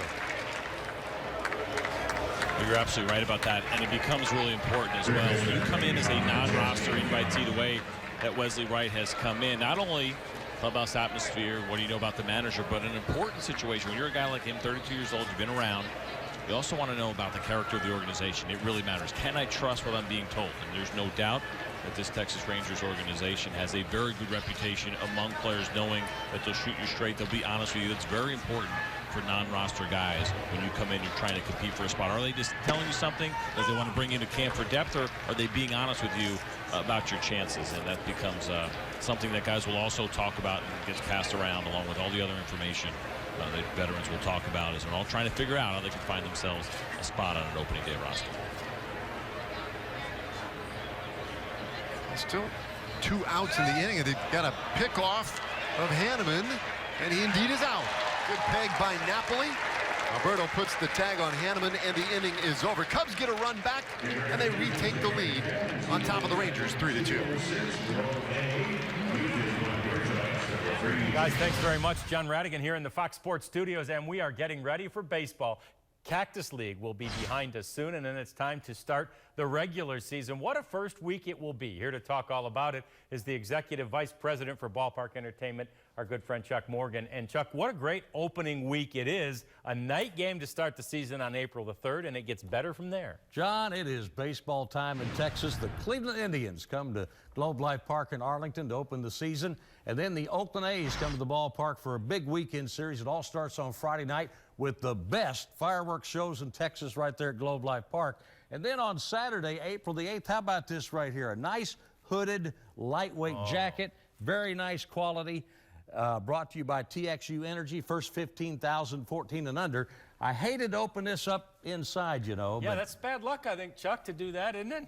well, you know, back to my hee-haw days, if I didn't have any bad luck, I wouldn't have any luck at all. Nice umbrella. This will be given away on Sunday against Oakland, first 15,000. Compliments of AT&T. The AT&T Rangers umbrella on Sunday, April 9th against Oakland. Yeah, and with any luck, we will not need the AT&T umbrella in the first homestand of the season, but it should be a great homestand involving the American League champs and the Oakland Athletics. Thanks, Chuck. We're looking forward to a fantastic season of Rangers baseball, and if you want tickets, just go to TexasRangers.com. Hey, Fox Sports Support is proud to team up with National Alliance on Mental Illness and their commitment to improving the lives of families and those living with mental illness. Learn more about how to be stigma-free and visit FoxSportsSupports.com. Well, folks, finding some grass out in the outfield and just relaxing today on a beautiful early spring afternoon down here in Surprise, Arizona. Yeah, me too. 3-2, Cubs leading, and this the only time the Rangers and Cubs will square off this spring. We've got a sellout crowd, and so far a tightly contested game. We welcome in the skipper, Jeff Bannister, joining us via headset down there outside of the dugout. Banny, first of all, thanks for taking some time with us here. Give us a quick impression of Nick Martinez and what you saw today. Well, you know what? I felt like Nick has made some nice improvements this spring, and he showed it today, just how he pounded the strike zone with all of his pitches, really making pitches, going for swing and miss, but the ability to kind of minimize some damage. He made a great play for himself there, but more importantly, just the ability to make some pitches when he needed to. Yeah, we were talking about this earlier, Penny. The great run that he had in the Dominican at the end of his winter ball was 23 scoreless innings. Was there anything specific that he talked about, either with you or Doug Brocail, about what happened in winter ball and what he was hoping to maybe bring to camp from that experience? Yeah, I mean, I think the great thing about that is that he went down there and found some comfort with his fastball, the ability to throw ahead in the count, get ahead, use his fastball, and then get to his secondary stuff, the curveball, utilize the two-seam a little bit more. And then the other thing is he's got a nice little four-seam fastball that he showed in 15 that he can get by some hitters upstairs. Not overpowering, but there's some swing and miss for him up there. Manny, we were talking earlier about the culture of this team and the atmosphere of camp and the clubhouse and the reputation that you guys have earned in recent years around Major League Baseball. How does this camp this year compare to last year? I'm sure they're all very different, but just the energy, the attitude and excitement around this camp Can you compare it to last year? Oh, very similar. Really, in the aspect of it's pretty much the same core group of guys. We lost a couple guys, and but you know that culture is already there with the core group. Every year is different, though, and how it kind of happens within the framework of what we do. This is a loose group of guys who enjoyed working out on the backfields. They enjoy being in the clubhouse together, but more importantly, it's about the 27 outs that we try to maintain the mindset that we're going to play hard 27 outs, but we're going to enjoy and celebrate all the small things we do within the game. And thinking about this spring training, it's a little bit longer. It's WBC. This was a postseason team a year ago. How have you approached that, trying to balance everything that's going on here with all those different factors? Yeah, that's a what a nice play. You like what you see there? Yeah, I like what I see. We talk about being aggressive on a base pass. Love that aspect of Gomez. You know that he can beat you with his legs, with a bat, and with a glove, and he showed that for us last year when we got him. So no, as far as this year's camp, we looked at it going into camp that we were probably going to have 3 different camps. We were going to have the full group aspect and try to integrate those guys at WBC. They're here earlier. We concentrated on them, about getting them the workload early so that we can get them prepared. We want them going to perform and play and compete like they were ready to play games, and that they wouldn't be behind, and then, you know, keep the mindset that our guys, the rest of them, look, they're getting ready for April 3rd. They don't need to have that their daily work ramped up, their at bats, you know, too many at bats early. And then we have all the extra guys in camp that are helping us out through this. You notice that we've had a number of minor league guys that help us out in camp, and they're getting some valuable work time in a major league atmosphere and some valuable experience. So how you coordinate that with in the confines of one group is a challenge. Very, very challenging for Josh Bonifay, first year on the job. You talk about challenging, Vanny. Tell me how you are giving signs and talking at the same time. I mean, that is incredibly impressive that you can keep a thought while having another thought and also using your hands to get signs of these guys. I guess I'm blessed to be able to manipulate my mind, my thought, and still talk at the same time. My wife gets on me about that sometimes. So it is awfully impressive, man, and you guys have been awfully impressive as well. Hey, before we wrap it up, I want to say, too, congratulations again on another fantastic year last year. 95 wins, led the American League in victories, first time in franchise history for that. Had a pretty nice start these 2 years in Arlington. And Skipper, we appreciate the time and wish you the best to the rest of camp. Come on. Well, another nice Hey, boy, Gomi. Thank you very much, guys. You know what? It's been incredible. It's a great fan base, and listen, this coaching staff and these players make it easy for me because they show up every single day. These coaches prepare these players, and these players love to play this game, and I'm truly blessed to be able to be around this group of guys. Well, there's your manager, Jeff Bannister. Thanks, Banny. Thank you. Back into a tie situation on the Mazzara base hit. And building on this inning against Wade Davis, by the way, who's coming to relief for John Lester. Davis, probably the big move of the offseason for the Chicago Cubs, acquired from the Kansas City Royals in a trade in December. Last year, 27 saves and 30 opportunities with the Royals. A couple of stints on the disabled list, but an ERA sub-2 and decidedly sub-2.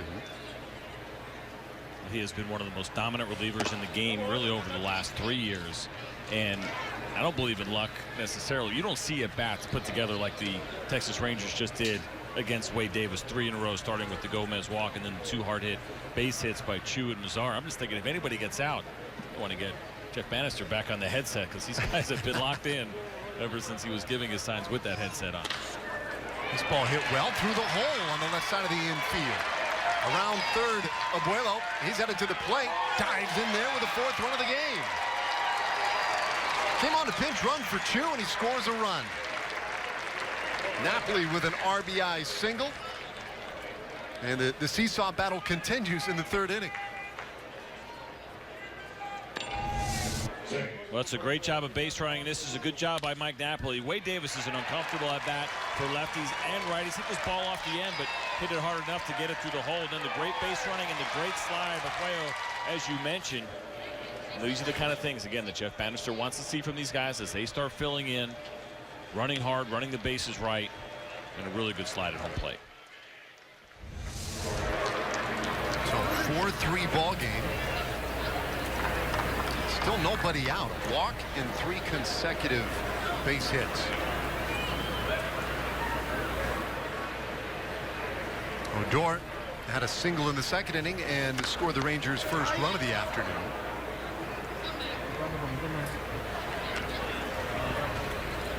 Well, we could have, of course, talked to Vinny all day about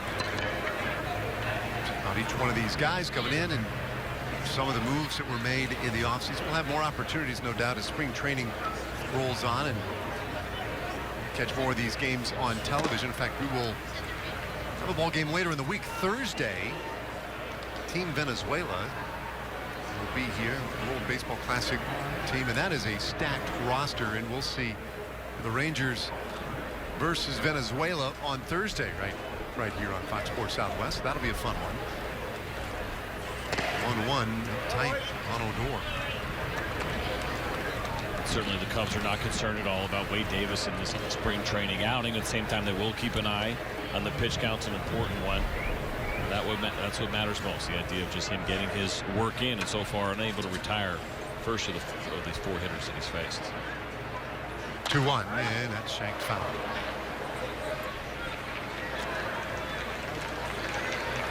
Davis, this is his first A-game outing, his first real Cactus League appearance with the Cubs this year.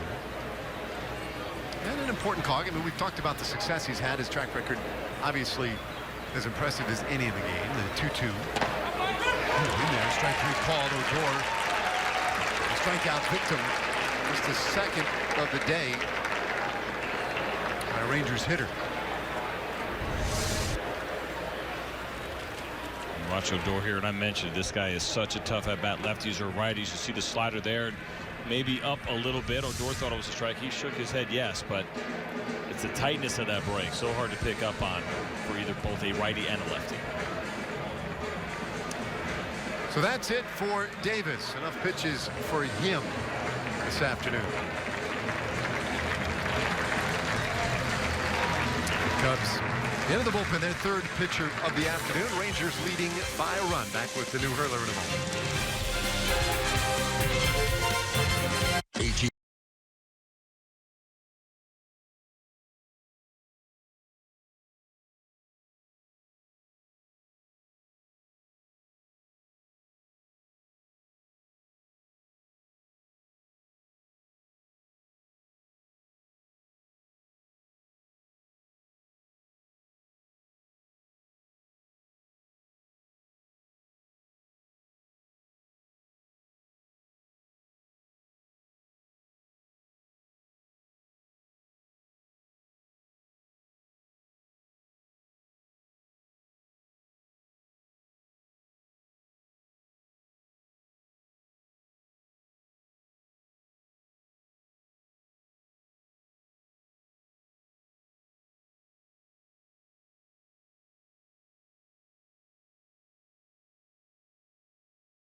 TexasRangers.com newsletter for the chance to have the opportunity to purchase 2017 opening night tickets.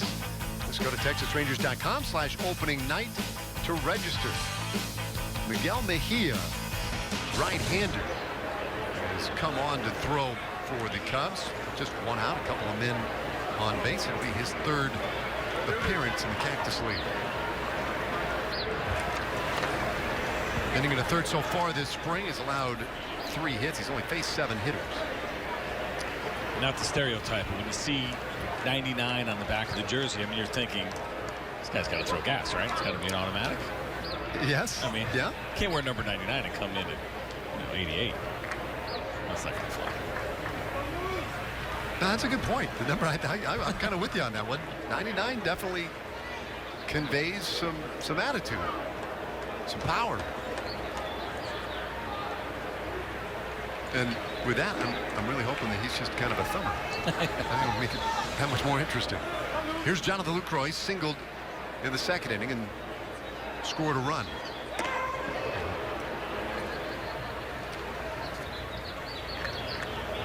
So John Lester, Wade Davis, and now Mejia. You see, last year in the minor leagues, 38 appearances. ERA over 5.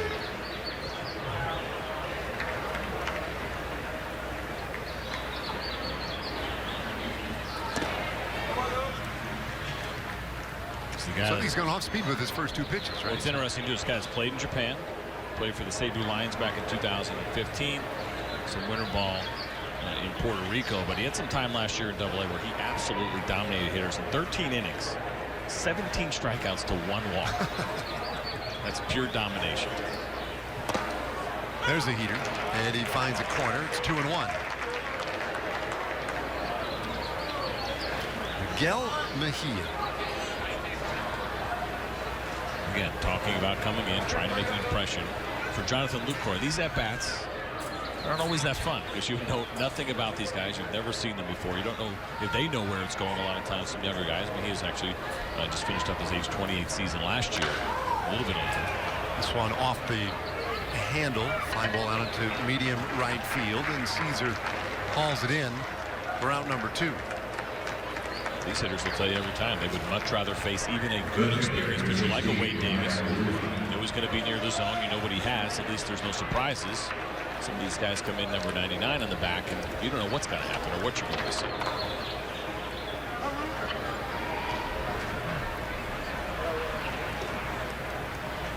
He has come in and gotten 1 big out. For Davis, he threw 19 pitches. He can't close the book on him quite yet. Only got the 1 out when he struck out Odor looking. He walked the first man he faced, and then gave up 3 consecutive hits.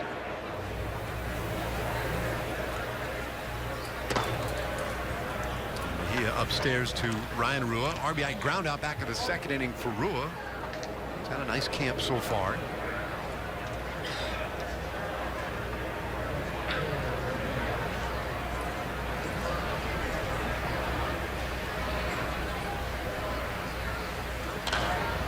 Foul that one off. It's 1-1. There aren't a whole lot of superlatives offensively to tell you about with regard to the Rangers this year. They have just simply struggled to score runs. They came into today's game with a 200 batting average as a team and a slugging percentage of .330. Not good. They have out-homered their opposition coming into today's game, but they have been out-hit pretty much every time out. Rua, I mentioned there's been a decent spring for him. He leads the team with 7 total bases coming into today's game.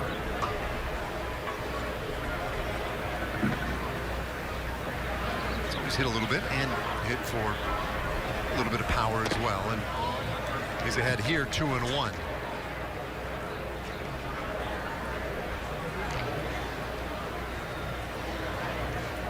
I'm going to talk about how rare the Wade Davis outing is, that the fact that the Rangers were able to get 2 runs off of him, he's still responsible for those 2 runners on base. 246 games as a reliever in his career. Only 11 times has he allowed 2 runs or more. Squares the count on Rua at 2-2. So there you go. We just saw something that you rarely ever see. 2012 was the last time he let up 2 runs in a game. It's incredible. Oh, I take it back. I'm sorry. 3 runs. 2012 was the last time he let up 3 runs in the game. He is 2-2. Rua fights it off.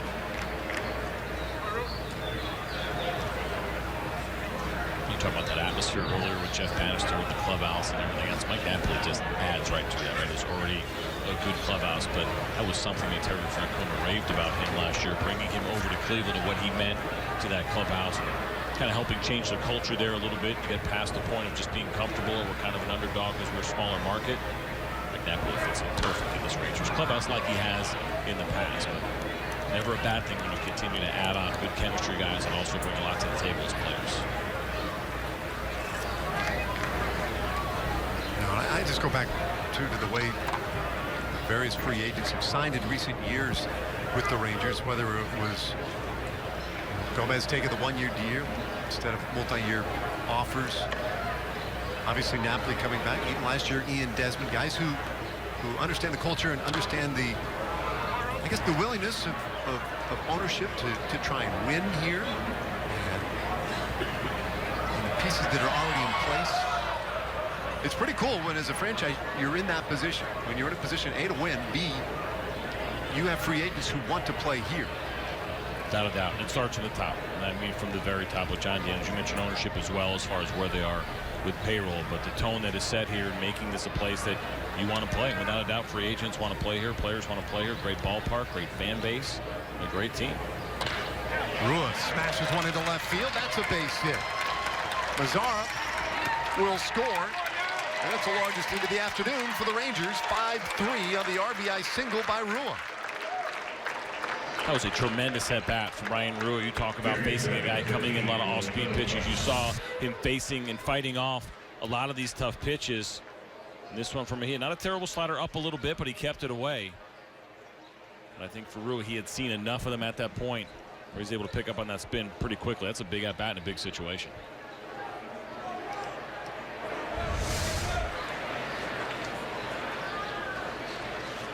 A big 2-out RBI, and Rua extends that Rangers lead. Now Will Middlebrooks, and he had a very nice at bat back in the second inning. Ended up with a double hit out to the base of the fence in center field.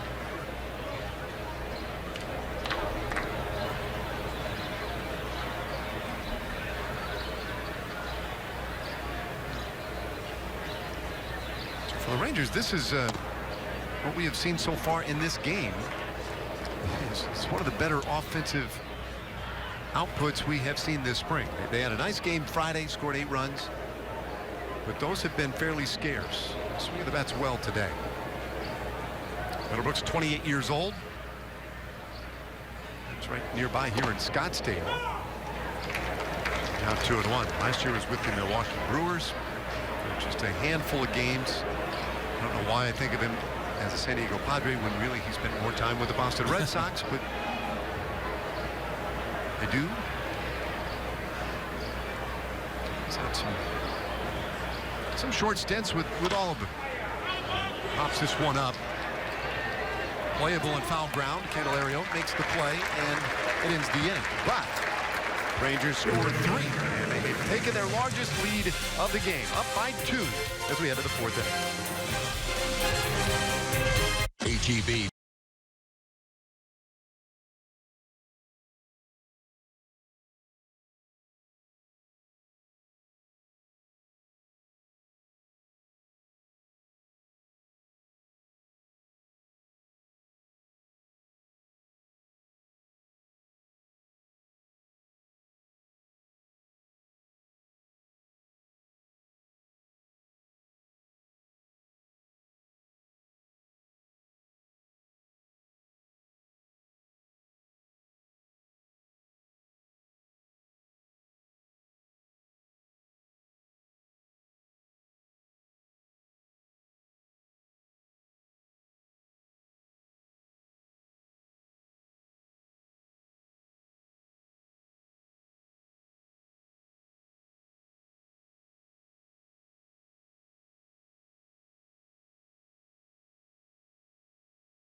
lead for the Rangers as we move into the fourth inning. Nobody sees sports quite the way Colin Cowherd and Jason Whitlock do. The brains to know, the guts to say. Catch Colin and Jason as they team up for FS1's Daily Sports Talk Show. Speak for yourself. Weekdays at 4 Central.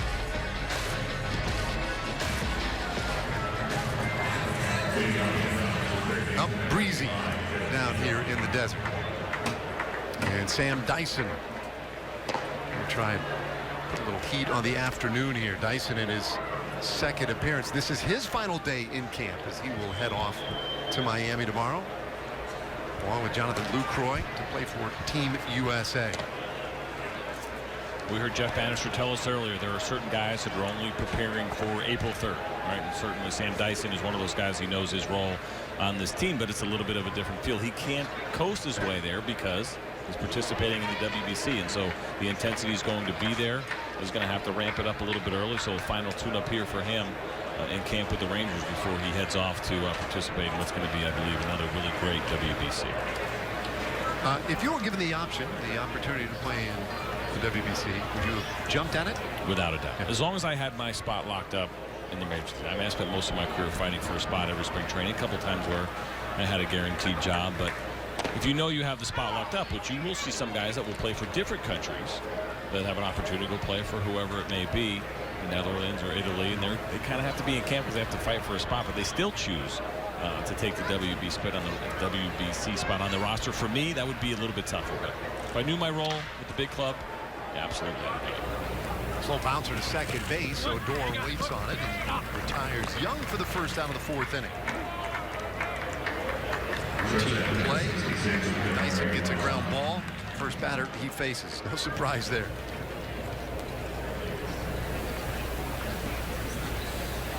Dyson hurt his wrist a couple of days ago on a slip and fall on the mound. There was some concern as to how it might affect him, but really got right back into the swing of things quickly and basically declared himself fine. Has since pitched and pitched well, so there doesn't seem to be any concern. And of course he's heading off to lead the team tomorrow, and you know the reality is that is still I don't know, a little bit dicey if you're a manager or a general manager, letting one of your guys leave camp for a little bit just because of the health issue, right? I mean, sure. You'd like to be able to monitor. Without a doubt, you want to keep an eye on your guys all the way through, and there's no doubt that there are general managers and managers around the league that let these guys go play, but if it was their first choice, they would not. They would have them here all the time, but they understand the value of the WBC and what it means to our game. 2-0 to Kawasaki. Comes up 50. Not sure exactly where Mune Kawasaki thought he was going to hit that ball. Power is not part of his game. When he decided to go ahead and let it fly in that 2-0 count, that's what's so great about what Sam Dyson does and his ability to throw even that fastball behind the count with that tremendous sink. Guys taking a big swing plays right into his game. He even sings up here, 2-2. Dyson last year was his first full year with the Rangers. Such good movement and so late as well.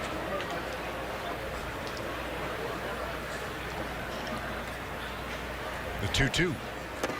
And he got him swinging, so a ground out and a strikeout. And a nice way to begin the inning for Sam Dyson.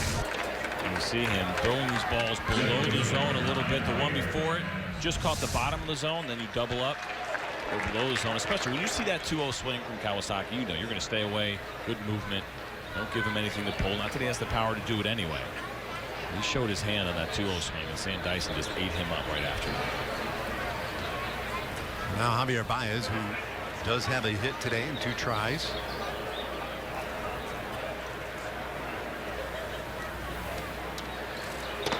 Oh, Dyson goes right after him. Sam last year, in his first full year with the club, didn't become the closer until about mid-season. He went on to save 38 games, third most in the American League, and his 2.04 ERA, lowest in club history. Among pitchers who have had at least 100 appearances, and finds the inside corner, the count 0-2. You start off with a really good sinker, come back with a breaking ball right there, completely throwing Baez off. And listen, it's never fun hitting 0-2. It's especially difficult when you're going up against a great reliever like Sam Dyson. Sam trying to complete a perfect fourth inning. And Baez pops this one foul. Napoli may have room, and he does. Inning over, 1-2-3, top of the fourth inning for Sam Dyson and the Rangers, and they lead it 5-3.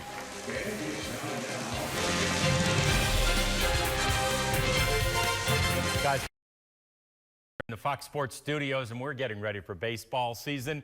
That means we're getting ready for all the great giveaways at Globe Life Park in Arlington, too. Chuck Morgan's the Executive Vice President of Ballpark Entertainment and all things fun at Globe Life. And, Chuck, you've got some great promotional items this year, including that baby right there. Yeah, that may be one of the greatest bobbleheads in the history of Texas Rangers bobbleheads, and it may be in its own classification because the head doesn't bobble, but the legs do. Oh, I like that. So it's the Adrian Beltre Dancing Legs bobblehead. And that's compliments of the great folks at Medical City Healthcare. First 15,000 fans get that one. Of course, it's always great to watch Adrian dance in the batter's box when a pitch is coming Now in. you can watch him at home with your own bobble legs. All right, what else you got, Chuck? April 30th, Powerade Rangers duffel bag, a real nice duffel bag, first 15,000 fans. Then how about April 22nd when we play the Kansas City Royals? You think Kansas City? Think barbecue. Barbecue, a barbecue spatula, Texas Rangers logo on the bottom of the spatula. And then again this year on Thursdays, we're giving away the Texas Rangers collectible pins. On the first Thursday, April 20th, when we play the Royals, you're going to get a Texas Rangers replica 1972 cap for your pins. And just a teaser, a couple of the pins that will be given away include a Yu Darvish pin and a Nolan Ryan pin. Thank you, Chuck. We're looking forward to a great season, and for all your ticket needs, please go to TexasRangers.com. Well, a two-run game. Rangers with 2 runs in the second, 3 runs in the third. They've got the lead over the defending world champs. Hoping to knock out a win here today and see what that does for the Grapefruit League, or rather the Cactus League standings, brought to you by Ford. And you can see it has been a struggle, 2-7. But I think they're going to make a run, CJ. It's going to be huge. Not about how you start, it's about how you finish. And even in spring training, it really doesn't matter how you finish. I mean, even today, using this as an example, we talked about, you mentioned the batting average of the Texas Rangers. There's been some struggles there, but got a lot of your A lineup out there today. Your potential or something close to your opening day lineup. Saw some really good at-bats. You saw guys hitting the ball hard. You don't worry about it all. This is about getting ready for the season. You just want to make sure everybody is healthy, swinging the bat well, pitching well near the end of spring training. The record would be nice, but there's no ring for coming in first place in spring training. Yeah, no trophy. No trophy. And last year, I think the Cubs won like 11 games spring training last year. They ended up winning 101 or 103 in the regular season in a World Series. And then, was it Arizona last year that like couldn't lose during spring training? They figured out how to do that in the regular season. Koji Uehara had a 1-year deal with the Cubs in December. Of course, was a member of that World Series team in Boston in 2013. Last year, 2 wins, 3 losses, an ERA of 3.45. And 50 appearances. And that's 1-1 now to Hanser Alberto. Uehara is an interesting guy to watch pitch. Does not throw particularly hard. He can put his fastball, though, where he wants to. He's got a really high spin rate, so it looks faster than it is. This ball hit well out to left field, but into the waiting glove of Jacob Hanneman, 1 away. He's a guy that cannot afford to miss spots. You saw the great at bat, even though it turns into an out. Good contact right there. 42 years old he will be on opening day. Wow. Uehara. So I want to go back a second. You said he has a very high spin rate, which makes it appear faster. So you get to certain guys. Chris Young is a really good example of guys that throw the 4-seamer, and you look at the radar gun, and you're not impressed. And you're saying, well, how's he get that by, guys? And before we started tracking things like spin rate, how quickly the ball spins, we used to just say this guy has an invisible fastball. It doesn't make any sense that he could throw 86 down the middle and look really hittable, and you see guys swing through it. Well, when you have a high spin rate on your fastball, you don't get gravity taking over nearly as much, and so that ball stays on a plane that hitters are not used to seeing. It stays up in the zone just a little bit longer. He can't make mistakes. He can't live up in the zone, but he gets away with a lot more fastballs at that velocity than your average guy would, because of that spin rate and also because of the great split finger as well. Buntley down by Gomez, unfortunately right down there into the awaiting glove of Candelario, and they're 2 away. It's a good idea, just push it a little hard. It's a great time to try that in spring training, get a feel for it. You want guys doing everything, going through their entire game plan, but getting back to Uehara, it's also that really good split finger that looks the same. He does a really nice job of keeping that below the zone, and it's one of those pitches where he could tell you it's coming, and if he executes it, you're not going to be able to hit it. That also makes his fastball look a little bit harder. And this is upstairs to Cesar Puello. Mentioned earlier, Puello came on to pinch run for Chu last inning. Eventually come around and score, and foul tips that one. It's 1-1. Puello missed a couple of days here in camp recently with what was described as general leg soreness.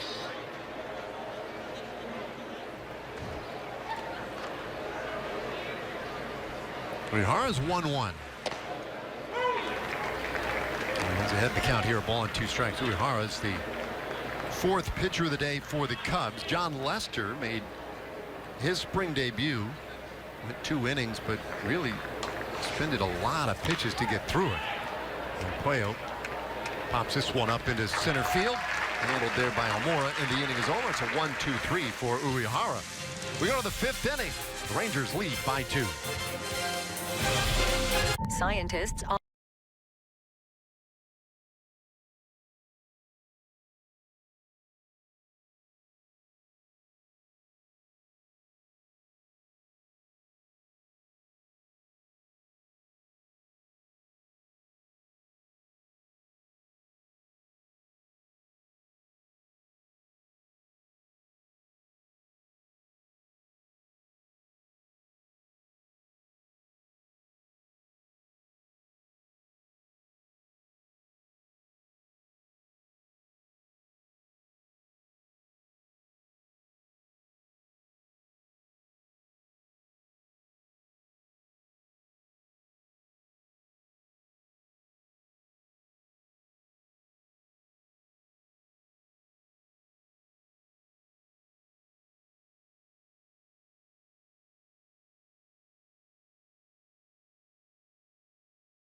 First post-game fireworks show.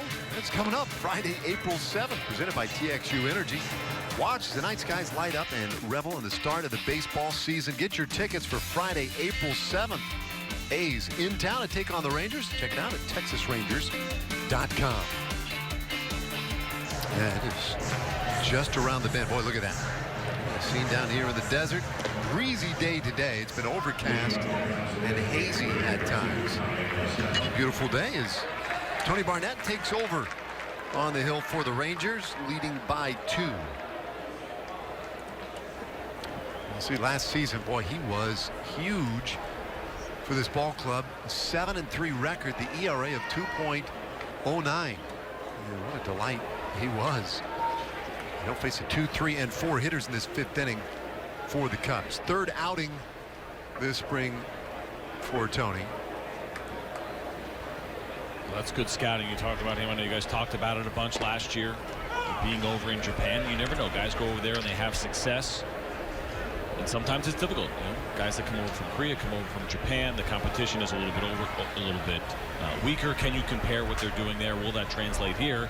Which is not always the case. We've seen it from both Asian and American players, but the Rangers did a really good job, not just looking at the numbers, but digging in and taking a look what Tony Barnett was doing over there, because he had tremendous success, and it really has translated. If anything, he's even thrown better over here. It's been a really nice addition to that bullpen. 1-1 to Tommy La Stella. La Stella, who is homered and driven another run with a sac fly.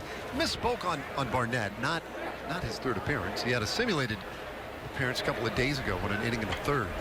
Struck out 4. And this one off the handle of the bat into left field. Base hit for La Stella. He's had a real nice day at the plate.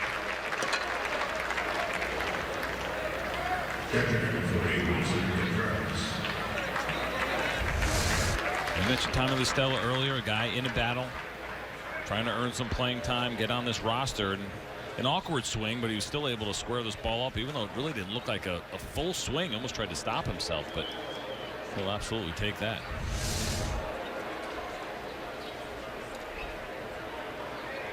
So he's aboard for Wilson Contreras, and Contreras has been hit by a pitch and also flied out to left field. It comes up empty. The first offering from Tony Barnett. Nick Martinez had the start today for the Rangers. Went 2 innings, gave up a couple of runs on 5 hits. Had to work a little bit from 12 batters in those 2 innings. And Wesley Wright allowed 1 run in his inning of work. A perfect inning for Sam Dyson in the 4th, and now Barnett. Pinch runner for Tommy La Stella. And I did not catch the number on the back of the jersey.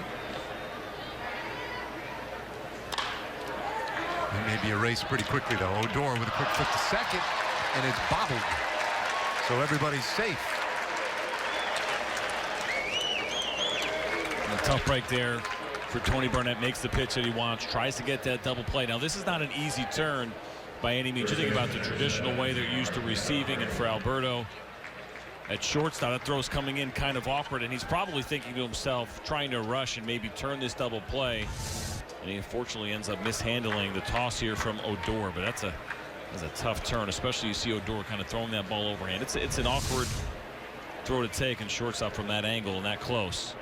And he's unable to get at least the 1 out at second base, which they had hoped for. Victor Cartini's the pinch runner, incidentally, out there for La Stella. And a strike delivered to Heimer Candelario. Candelario with the single back of the first inning, grounded out in the third.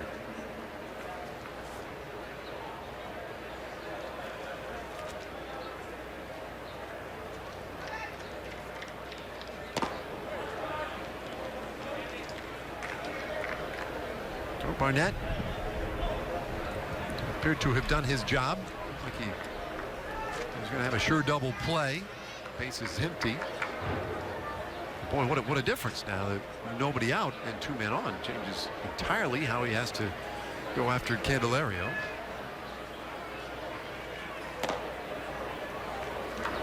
Tony has that really kind of unusual way that he comes set, right where he leaves that glove all the way back by his right hip, and where that his right hand goes in to get the ball. And, you know, a lot of times for guys, you'll see different things that guys do mechanically, whether it be the way that they set up or where they start their hands, whatever it may be. The motion once it happens. Watch him as he comes set in. For a lot of guys, what that does, it just helps you to stay back just a little bit longer and break your hands in the position that would be ideal for you to have a consistent release point, which is what it's always about. He gets the count to 2-2 on Candelario. Now a guy who was a closer in Japan. Look at those hands. Yeah, they're really far back. Pitching is quirky like that. It's different things you find that work for you, and certainly for Tony Barnett, that's worked for him.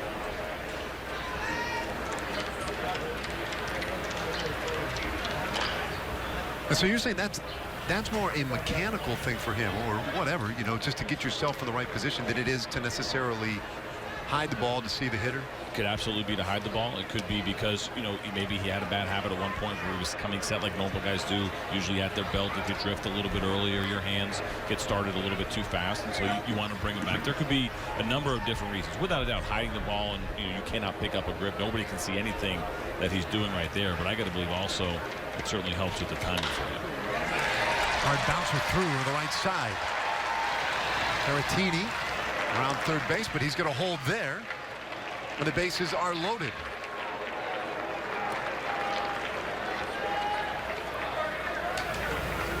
So another base hit for the Cubs. They have not run the bases nearly as aggressively as the Rangers have today.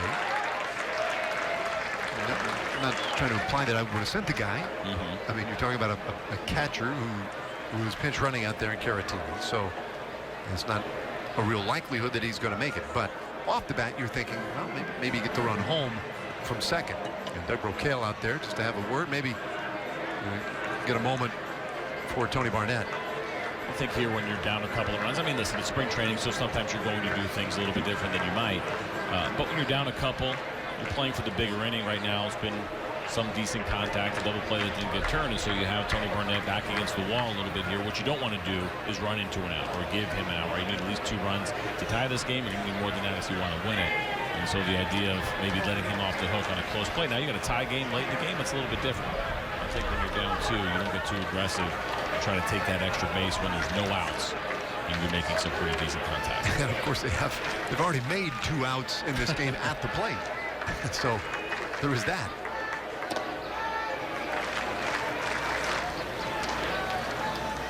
Albert Almora Jr. at the plate with the bases loaded.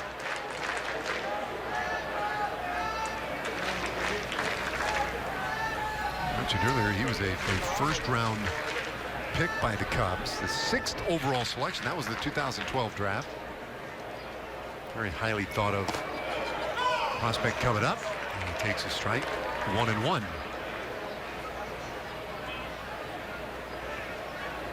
Made his big league debut last year with the Cubs in early June. Ended up hitting .277 last season with 3 home runs, 14 RBIs in the big leagues. And the 1-1. Almost went after it on appeal. He said he held off. It's 2-1. Tony really having to do some work in this 5th inning. We saw the slider there, and it's a full repertoire from Tony Barnett. It'll be the 4-seam, it'll be the 2-seam as you see. This was a slider here. It was out of the zone. It's a good job of keeping that barrel back. With the cutter, the curveball, occasional changeup.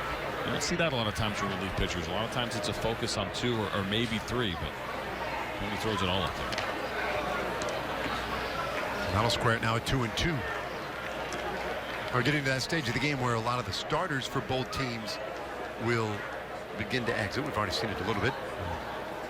Tommy La Stella's out of the game for the Cubs. Giving way for a pinch runner already. Already at least 4 pitchers deep on each side. And we're in the top of the 5th inning. Dave Raymond with CJ Nikowski. Great to be along with you on this Sunday afternoon. As we get ready, about a month away from opening day. Oh, that ball well hit left field. Rua turns, looks, and it's gone. Grand slam for Albert Almora Jr. So now it's the Cubs in front by 2.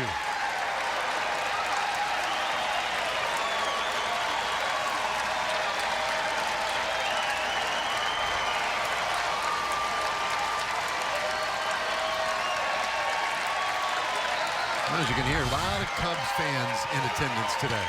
There's a 2-2 count. Looked like a cutter that sat over the middle. Didn't really have a lot of movement to it. Tony Barnett knew right away he left a mistake up over the plate. And it was not missed by Almora. Just like that, 7-5 Chicago. Still nobody out.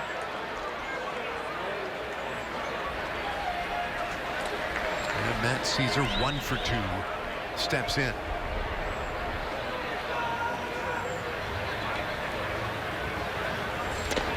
With a caveat that it's a spring training game, and Tony Barnett and his fate, I think, fairly well established. As a pitcher, what does that feel like? I mean, how long does that sit with you when, again, I go back to that, what looked like a double play ball, which would have 2 out, nobody on, turns into a grand slam a couple of batters later. A couple things come into play. First and foremost, your status on the team. We know Tony Barnett is going to Texas, going to open up in that bullpen. It was a huge part of what they did a year ago. So from that standpoint, it doesn't bother you too much. But then it also depends on the personality, where good relievers know how to forget things, because you're going to have bad games during the season, and your ability to forget them and move on from them is extremely important. It's very difficult to be successful if you're going to harp on a bad outing and think about it too much and let it bother you.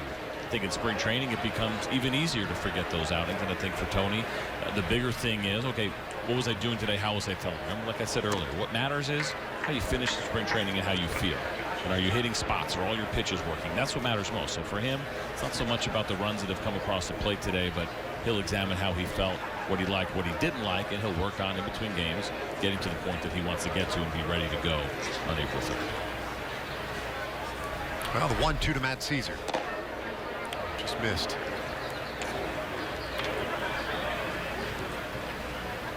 Well, the fastballs look pretty sharp, pretty crisp. And he's been able to mix in a number of secondary offerings. This 2-2. And the ground ball to Alberto.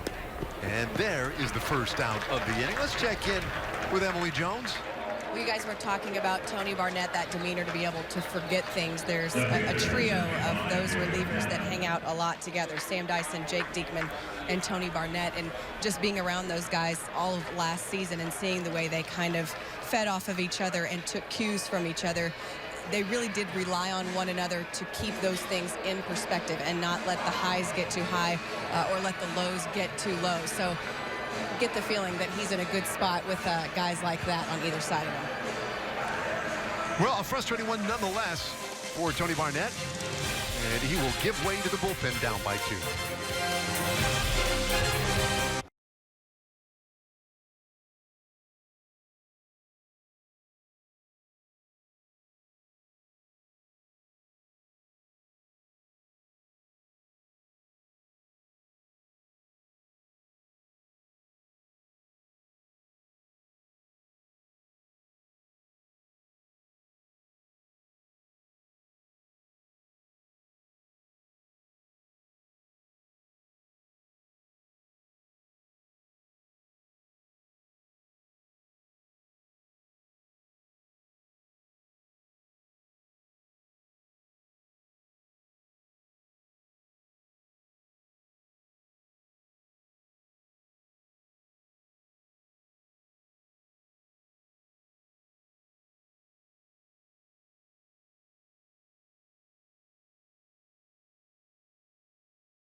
Spring training offense, 7-5 Cubs leading here, 5th inning. As the Rangers head to the bullpen, we take a look at the upcoming TV schedule. This Thursday, Venezuela here against the Rangers. That one will be a lot of fun. And then, yeah, it's the play-by-play debut. CJ Nikowski, the White Sox and the Giants. Can't wait for those. Tell your friends. It'll be fun. Jimmy Reyes in out of the bullpen. And he jumps right ahead of Jacob Hanneman here, 0-2.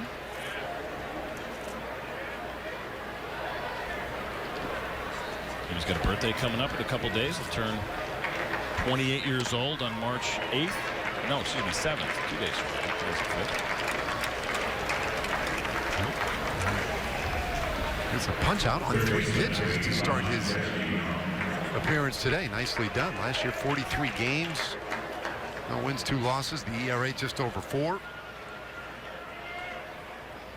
It's a good start. We talk about this bullpen and the Rangers searching for a second lefty. Jimmy's been in minor league camp. When you see the guys with the numbers and no names, they come over for the day, help out, kind of we call it just in case guys, and he's come in and done a very nice job here. Yeah, 4 pitches, gets 2 outs with that ground ball. and the inning is done. He didn't know how many outs there were. He was still standing on the mound, so you get a little nervous sometimes pitching in these games. That's all right. He'll take it back to the dugout. Cubs leading by 2.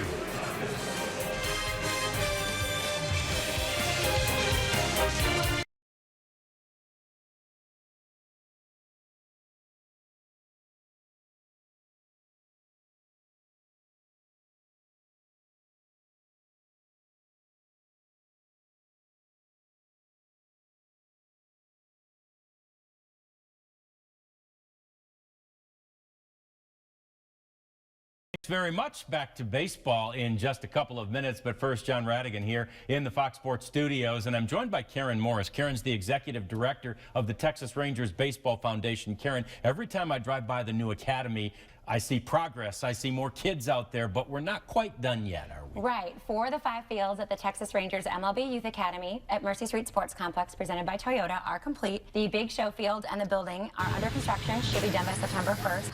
But we really need the community support to make sure this is truly the state-of-the-art facility we want it to be. No doubt. For those who don't know, it is obviously centered around baseball and softball, but there's so much more that the academy offers. That's right. Baseball and softball is truly the hook to get kids into after-school programming, career exploration activities, financial literacy classes. It's truly to create a major league citizen on and off the field. One of the things I love about it is how involved Texas Rangers players have been, not only lending moral support, but literally financial support to the project. We're so lucky to have such great and generous players. Josh Hamilton sponsored a field. Prince Fielder has batting cages. Martin Perez has a bullpen. Even Ian Desmond, Cole Hamels, Adrian Beltre will be the namesake of the indoor field. So when these kids come to play baseball, they will see that the big league players also have their back. So when you're making a donation, you're joining the Rangers players along with creating a legacy in West Dallas. Great stuff, Karen Morris. We appreciate it. And the Rangers Youth Academy still needs your help to make it the best academy in Major League Baseball. Donate today at texasrangers.com/academy. 7-5 Cubs. About hit the Rangers 10-7 so far. We go bottom of the 5th inning. Heart of the order coming up for the Rangers. And we're going to see Justin Grimm out there for the Cubs. Grimm was used fairly often last year, a 2-1 record and the 4.10 ERA.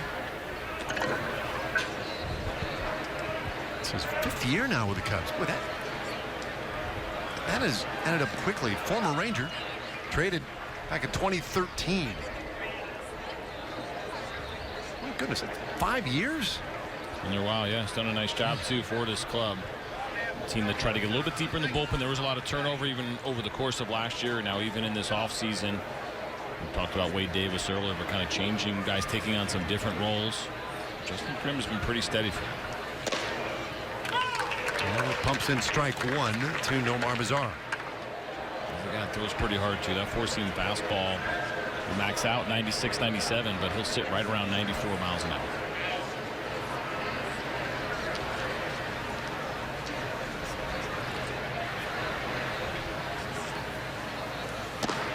Nomar flying out in the 1st inning, drove in a run with a base hit, and then ultimately scored in the 3rd.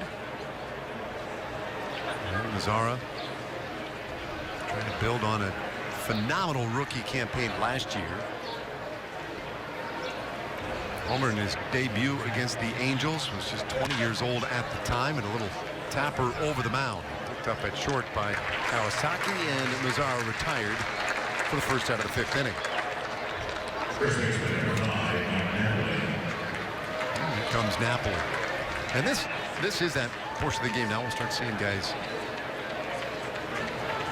wrapping up their day. Napoli 1 for 2 so far. So good to see these guys get several at-bats. I think it's important. You mentioned, of course, a couple of guys that will be leaving and everything else is going on with the WBC, but it's getting to be that time. I mean, I mentioned that I think people slow play spring training a little bit more, but especially home game. Right, you want guys to come in now, get their at-bats so you can keep them off the road a little bit more so they don't have to travel. So more often than not, when they're playing here in Surprise, you'll see a lot of the mainstays in the lineup getting more at-bats than you probably would on the road or earlier in spring training.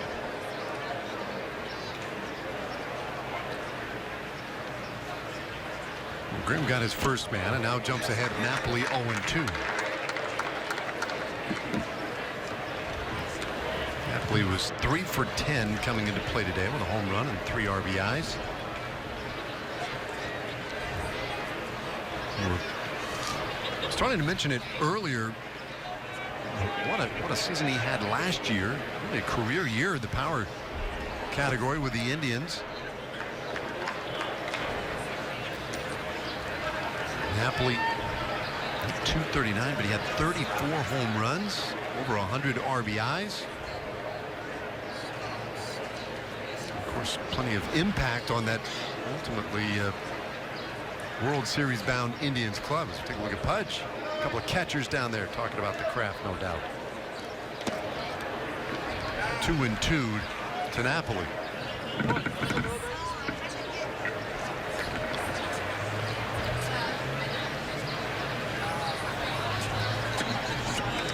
Talk about those numbers last season with the Indians. So a couple things too. I was covering some Indians games and watching him last year and listening to Terry Francona, his manager. Brought up the defense a lot. I think it's something that Mike Napoli doesn't get talked about very often. We talk about the power of the great stick, but he was very pleased with the job that he did at first base. And strikes out here for the second out of the 5th inning. We got Rougned Odor. Well, that's a good, it's a good point, and I think kind of an important one. So we talk about how he has solved the big question mark at first base for the most part. It's not that he's going to play 150 games at first this year, not even close.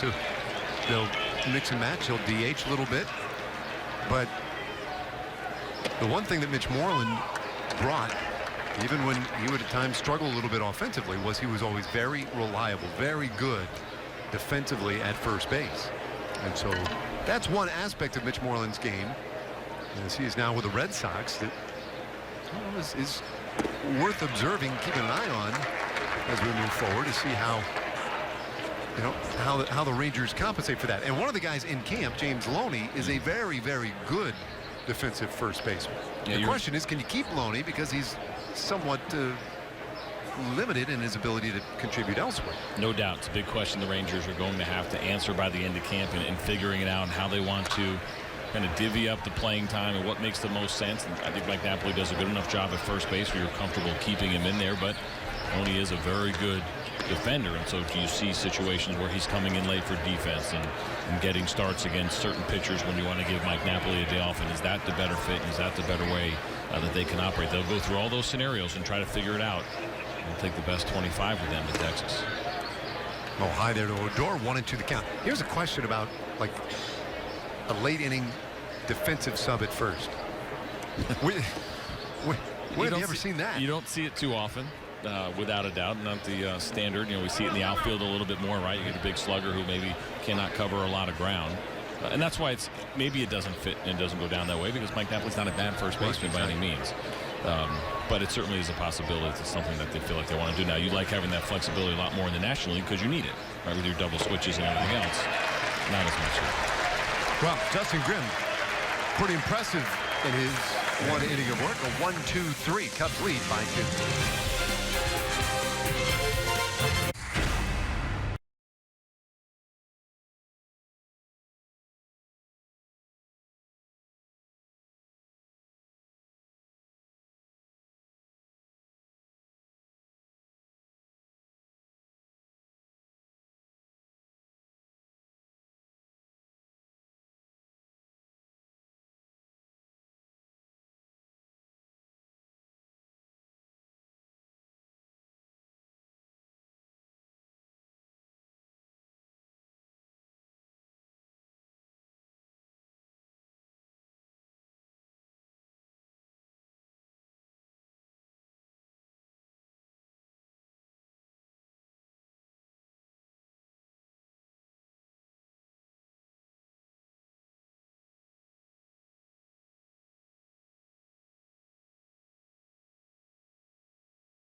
7-5 here in Surprise, Arizona, as we head to the top of the 6th inning, and lots of discussion about the return of Mike Napoli to this Rangers lineup. Of course, at first base, and an interesting conversation I had with Shin-Soo Choo today as I made my way into the clubhouse. He's sharing the locker next to Mike Napoli, and Choo looked at me and said, "Can you believe this guy? He's got the best stories. He teaches me something new every single day," which is a little bit frightening, but also very encouraging when you look at the clubhouse dynamic that Mike Napoli brings, guys. So look for many hijinks from Nap and his crew this season. Yeah, no doubt. No doubt. That's why we all love him. And great to have him back with the Rangers in that clubhouse, right next to Choo down there in the clubhouse. And Choo was trying out some new material today in the clubhouse. Really? Yeah. Comedic material? Comedic material, really? yeah. Is it commanding the room? Is he running? How's he doing? No, it's just little subtle lines and gags and things he'd picked up. How's the timing? Can he deliver it? Not bad. Not bad? Not bad. Yeah. Adam Lowen has come on to pitch, along with a number of defensive substitutions here. As we go to the 6th inning in a 2-run game, Cubs lead 7-5. Grand slam by Albert Almora Jr. in the 5th inning. Right now, the big difference in this one. Adam Lowen, another one of these relievers, a lefty competing for a spot. Struggled a little bit in this spring training so far. The command hasn't been there, but he's an interesting guy, right? Former hitter, has kind of gone back and forth between pitching and hitting. I actually played with him in 2012. I was trying to make a little comeback myself. This is when he was a position player a few years ago. Now he's back to pitching. He's always had the good arm, but a unique guy in that he has done both over the course of his career, both at the big league level, both as a position player and a pitcher. Just think how difficult this game is, and the guy could even contemplate doing those kinds of things. Almost mind-blowing. Kawasaki, let's see, 0 for 2 so far today, leading things off here in the 6th inning.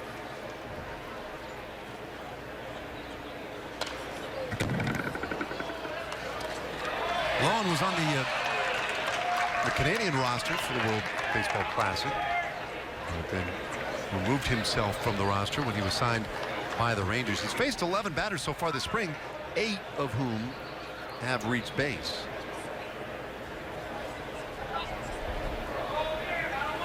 There's 1-2. Kawasaki battling with him.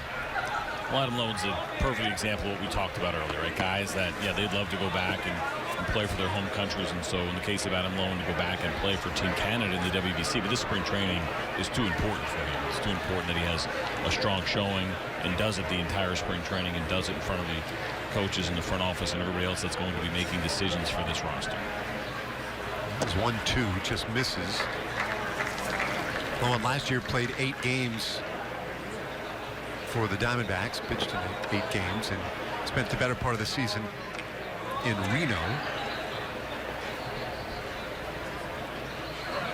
Good numbers in Reno, which is not an easy place to pitch. Sub-4 ERA. Bouncer right to second base. Drew Robinson, who's coming to the game, makes the play, going over to Ronald Guzman, and they get Kawasaki for out number 1.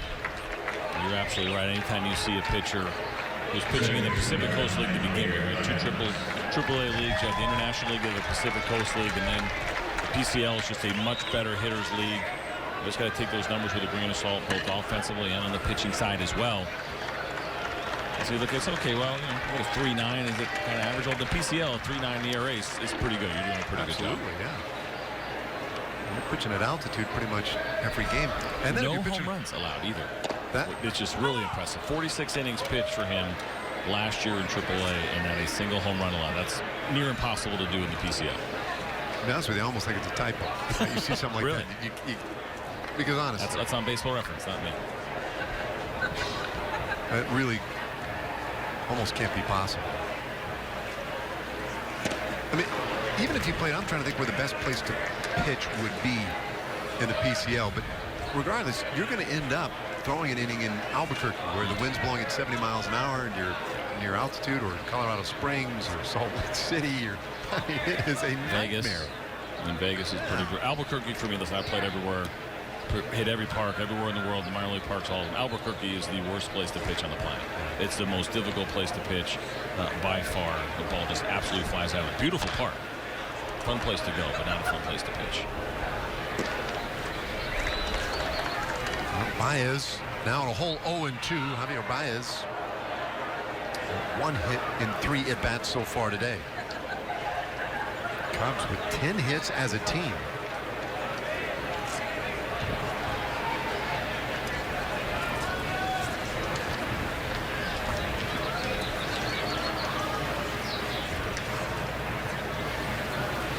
Well, Lowen's 0-2. Baez out in front again. Lowen's a pretty big dude, 6'6", 245. I mentioned he was on the Canadian roster from Surrey, British Columbia. It's a beautiful part of the world up there in the Pacific Northwest.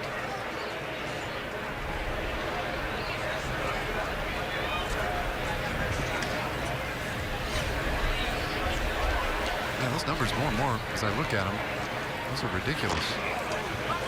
That one off of Baez's leg. And takes him down to the dirt. One thing we haven't talked about with Baez this year, which is going to be an interesting storyline to follow, is where he's going to play and where he's going to get his at-bats on this Cubs roster, right? Correct. Anytime he was an impact guy in the postseason. I think we got a good look at him. People that followed the postseason really kind of put him on the map, and some of the things that he could do at second base. But Ben Zobrist is the second baseman of the Cubs, and Kyle Schwarber's back, so he's got to play left. Right now it's John Jay in center and Jason Hayward in right. Now what could change is if you put Jason Hayward in center and then maybe Ben Zobrist in right, he could play second base. But other than that, there is not a everyday spot for him in the lineup right now. We know Joe Madden is pretty good about changing his lineups up and moving things around a little bit, but it's pretty fascinating to see what's going to happen here with Baez and how they're going to get him regular bats, because he has the kind of swing that you do not want to give him irregular playing time, right? There's a lot of swing and miss there, can get big, and if he's not playing steady, he could really find himself in a funk offensively. I mean, looking at Joe Madden right there, and you can see he did a pretty good job of mixing and matching it last year to 103 wins. Slow chopper, Bernier at short. Just come in this inning, makes a nice play. And gets Baez 2 away. Now, the thing about Baez is, if he played every day at second base, a lot of people would tell you he could be a Gold Glove second baseman in the National League. If he played every day at shortstop, the likelihood is he could be a Gold Glove shortstop, and he can play third base. It might be in that argument there as well. He's great defensively, can play all 3 of those positions, and has a very intriguing bat. But to your point, you've got some pretty big names. You have Chris Bryant at third base. Addison Russell at short. So, I mean, there's big names everywhere. It's just a matter, like I said, if they want to do something in center field. Right now, John Jay's kind of the guy. That's the opportunity. Now, Jason Hayward is a Gold Glove caliber right fielder. He's not a Gold Glove caliber center fielder. We haven't seen him play out there enough. His value is in right field, what he brings to the table. So you don't necessarily want to move Baez. He's great trade bait right now if you want to add another starter to the back end of the rotation. He's a great piece. There's a lot of teams that would like to get their hands on him. But I don't know if that's necessarily the right plan. Smashed by third into left field. Caratini with his first hit of the day. And the pinch run. And that'll be scored at him. Maybe. Should be. We'll see. It's a tough angle in this boot. Sometimes we get blocked off on the third. I can't see it, right? like I don't see it. The third place, what I believe it looked like Will Middlebrooks had a pretty good chance at catching this ball. Like it went off from his body, and that's, if you're wondering what we're talking about, it's a little bit of a strange angle here in spring training. It's not the big leagues, and so we got a little bit of a weird angle at third base and get blocked off a little bit. A little bit. And it has, just being kind, it has gone down as an error for Will Middlebrooks there. That ball was hit hard. But a play when you're in front of it in the big leagues, you expected to make that play. So Middlebrooks picks up the error. Caratini now out there at second base with 2 out. A 1-0 to Wilson Contreras. Fouled off, and we'll even things up at 1-1. And Contreras, another storyline here. We talked about he is going to take over for David Ross as John Lester's personal catcher. Lester started today, and people wonder, well, how that will go. John Lester struggles to throw runners out. Wilson Contreras has an unbelievable arm. Last year threw out 37% of base stealers, so it may even be better than what they have with David Ross. They're not willing to say that, certainly not yet, but I think it's going to be a pretty easy transition. The bigger test will be how he calls the game and getting comfortable with John Lester, and that's why they're going to throw it together throughout spring training until they get comfortable. Wilson Contreras is the guy. You talk about taking those big leads off of John Lester because he's not going to throw over to first. Well, Wilson Contreras has no problem backpicking, and he's got the arm to do it, much like we saw with David Ross in the postseason. The 2-1 pitch to Contreras. Hits that ball hard out to left center field, and it's going to carry this afternoon all the way out, and a 2-run homer for Contreras. Cubs lead at 9-5.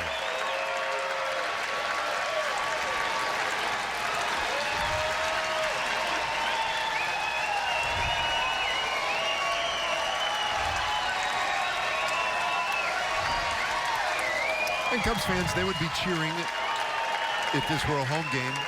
I do think sometimes they like to make a little bit extra spectacle when they've taken over a visiting park. Without a doubt, the Cubs travel extremely well. And it's been this kind of day at the ballpark. You hit it hard, you get it up in the air. There's nothing going to hold a baseball back. As we see Adam Loewen here, the inning would have been over without the error, but regardless, you still have to execute. He tried to go in, and Contreras, and as a left-hander from the arm angle that he is coming from, if you're going to try to go in, you got to make sure you get it all the way in there. Adam Loewen left that one just over the plate a little bit too much. Contreras did a really nice job getting the barrel to the ball. So the base is empty now, and strike 2 to Hyler Candelario, who's had a nice day at the plate. Well, for Contreras, his second home run this spring.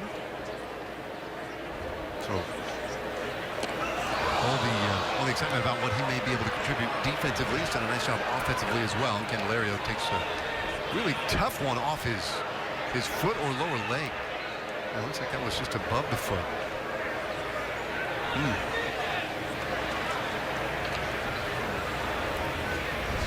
Certainly nothing intentional as you see this ball. Yeah, caught him right. Yeah, it looks like maybe in the shin, or you don't see that too often.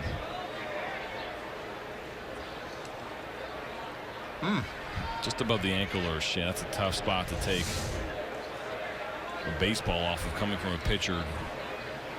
Adam Loewen made the mistake of not getting in early, or getting in far enough against Contreras, not wanting to make that mistake. Candelario, unfortunately, got this one a little bit too far in.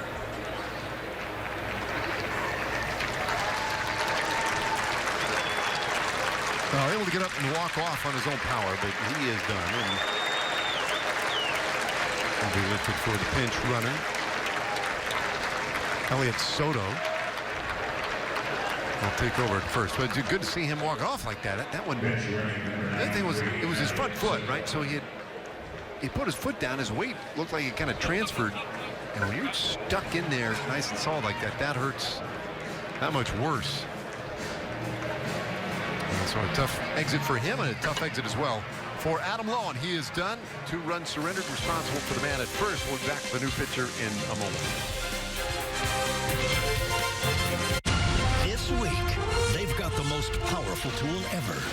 A really big duffel bag?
weekday morning, Skip Bayless and Shannon Sharp go head-to-head on the day's hottest sports topics. Undisputed with Skip and Shannon weekdays from 8:30 to 11 Central only on Fox Sports 1. Anthony Carter has come on here in relief in the 6th inning. He's pitched one perfect inning so far this spring. Big right-hander. Dealing with Albert Almora Jr., who has had a really nice day at the plate. Carter 6'4", 215 out of Georgia. And it's 0-2 to Almora. A couple of years ago, Carter pitched in Japan as well, Nippon Ham Fighters, where it was Darvish's old team, but also the current team of Shohei Ohtani, who is kind of the next big thing that everyone's waiting on, potentially to come over from Japan. Certainly, I believe the Rangers might be involved with a guy like him. Great two-way player. He's got really good power. This is the next free agent, though, coming from Japan, but Anthony Carter, a teammate of his back in 2014.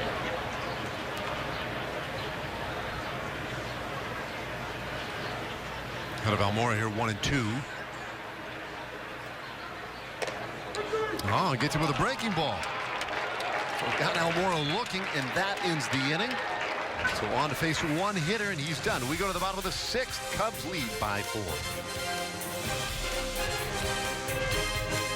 Guys, thanks very much. Back out to you in Arizona in a few minutes. Welcome back into the Fox Sports Studios. John Radigan here with the Executive Vice President of Ballpark Entertainment, Chuck Morgan. If he's here, we must be talking about some of the fun things that will be happening this season at Globe Life Park in Arlington. And one of those will take place basically every Tuesday the Rangers are home, Chuck. Almost every Tuesday, and it's thanks to the great folks here at Fox Sports Southwest. It's $10 Tuesdays, and you can see Cleveland, Philadelphia, the Mets, Toronto, Miami, and Houston, Detroit, a whole bunch of teams on Tuesdays. Yeah, the Tuesday night offer is a great one. It's $10 tickets, either an upper reserve or an upper box. And then, Chuck, you can add along a $10 meal deal as well. What's available to the fans on the meal deal? Well, meal deals, if you're going to purchase online, you get a hot dog, a soda, and your choice of peanuts or popcorn. That's awesome. All that plus the ticket would only cost you a total of $20. You got to make sure you enter the coupon code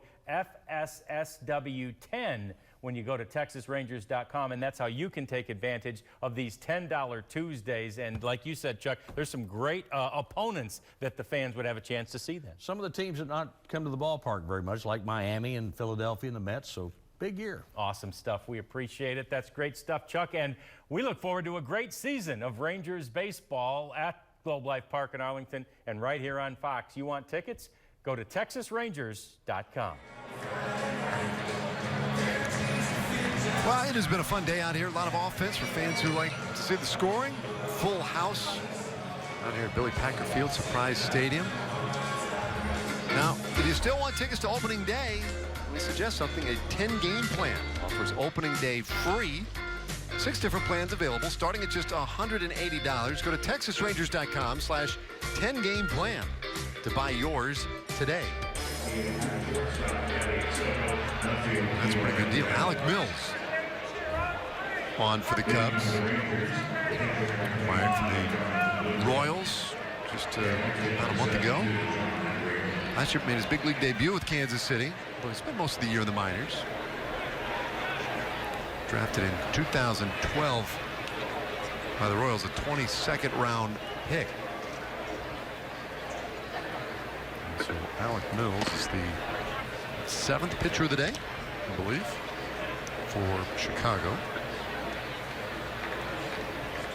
Justin Grimm looked very good in his 1 inning of work. And Lucroy smashes that one right into left field. So Lucroy with his 2nd hit of the day. 2 for 3. And on to start the 6th inning.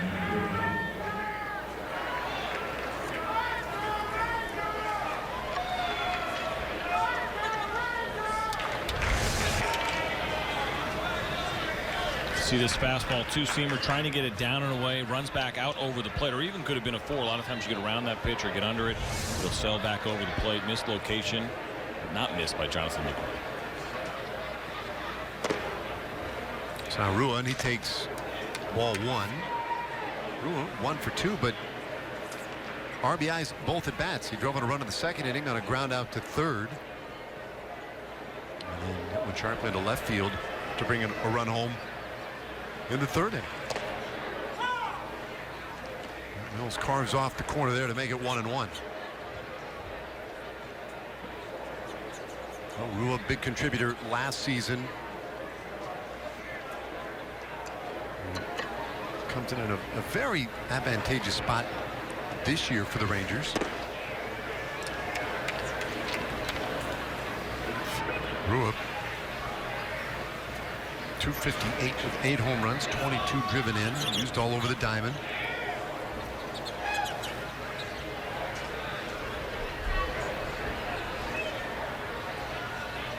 With a decent lead, the 2-1 pitch, and a very favorable spot for Ryan Rua. He's having that good day like you mentioned. You go hunting for the fastball here. You get ahead in this count. Kind of one spot in one location. If you see it, you let it fly.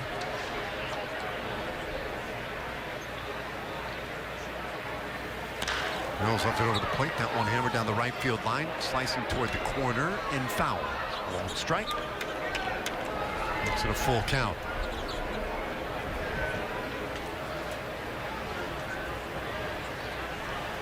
Ball was left up just a little bit the outside of the plate.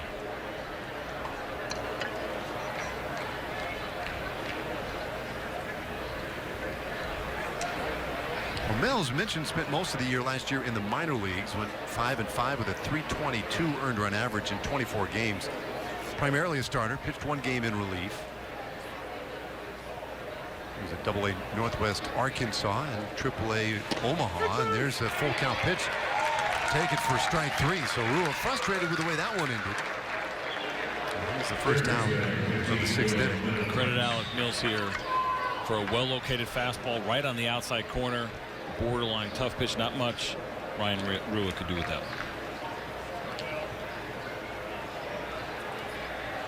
So Middlebrooks, who was doubled and popped up. A good breaking ball from Mills. So impressive.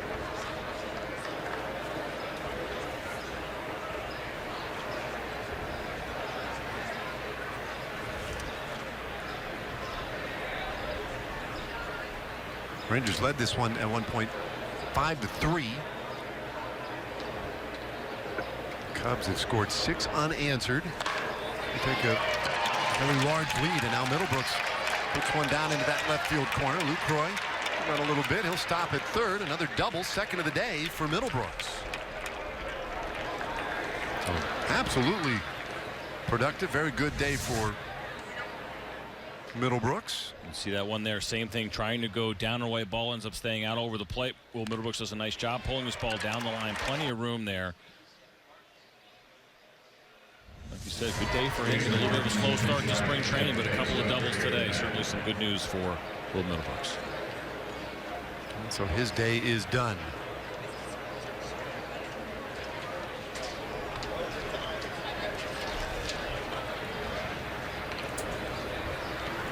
Jason Martinson is the pinch runner for him out there at second base, and the first pitch up high from Alec Mills.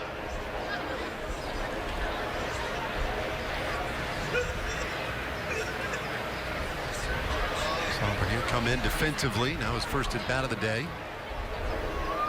And he couldn't hold himself back that time.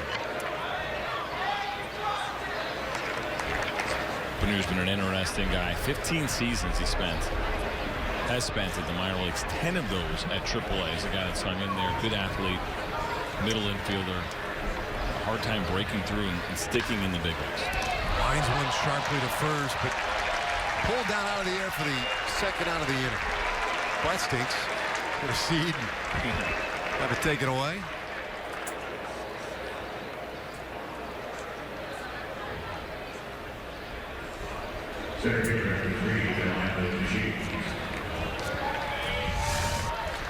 You mentioned a bad break here. It's a good play, though. Good swing, head down, drives that ball hard to right. But sometimes those guys are just playing in the right position. Certainly something the Cubs take a lot of pride in. Although maybe one of the biggest misnomers about them, defensively last year, they were one of the better teams when it comes to defensive efficiency, which is just a stat that says how many times do you turn batted balls into outs. It's a really simple percentage. They had the best in baseball, historically really strong. They actually don't shift as much as people think. They actually were near the bottom in total defensive shifts, even though they're an organization that people believe are kind of ahead of the game when it comes to advanced metrics and things like defensive shifting. They actually do not move their guys around nearly as much as people think, and it paid off for them last year. They were a strong team defensively. And I mean, it's worth sort of discussing, right? When we talk about shifts, I think anymore we think about guys playing so far out of position, playing a different position almost, right? I mean, everybody shifts with each pitch, but it's the extreme shifting, I think, that we're talking about. The shade, like you always, guys would always shade. There was times last night, started my career in the mid-90s, there would be a shortstop standing behind second base, if it was a left-handed hitter and they knew he was a pull hitter, whatever it may be. So it's not that this is something new to the game, but we're just seeing more of it. We're seeing more of the extreme shifting, and certainly second baseman and right field is something that's pretty new. It's been a batting average killer, especially for certain kind of hitters, guys like Brian McCann, dead pull power hitters. A lot of times those lefties, it's been a killer. And if you're older and established in your ways, you're not going to change your swing and just try to hit the ball the other way. And teams have gotten smart. Defensive shifts have proved to be right. 2-1 to Shields, and that's a called strike. Doesn't like it. Delano to Shields, and he's had a nice camp. He has come back with a renewed energy and competitive spirit, I guess I would say. He looks different. I think he's lost a little weight.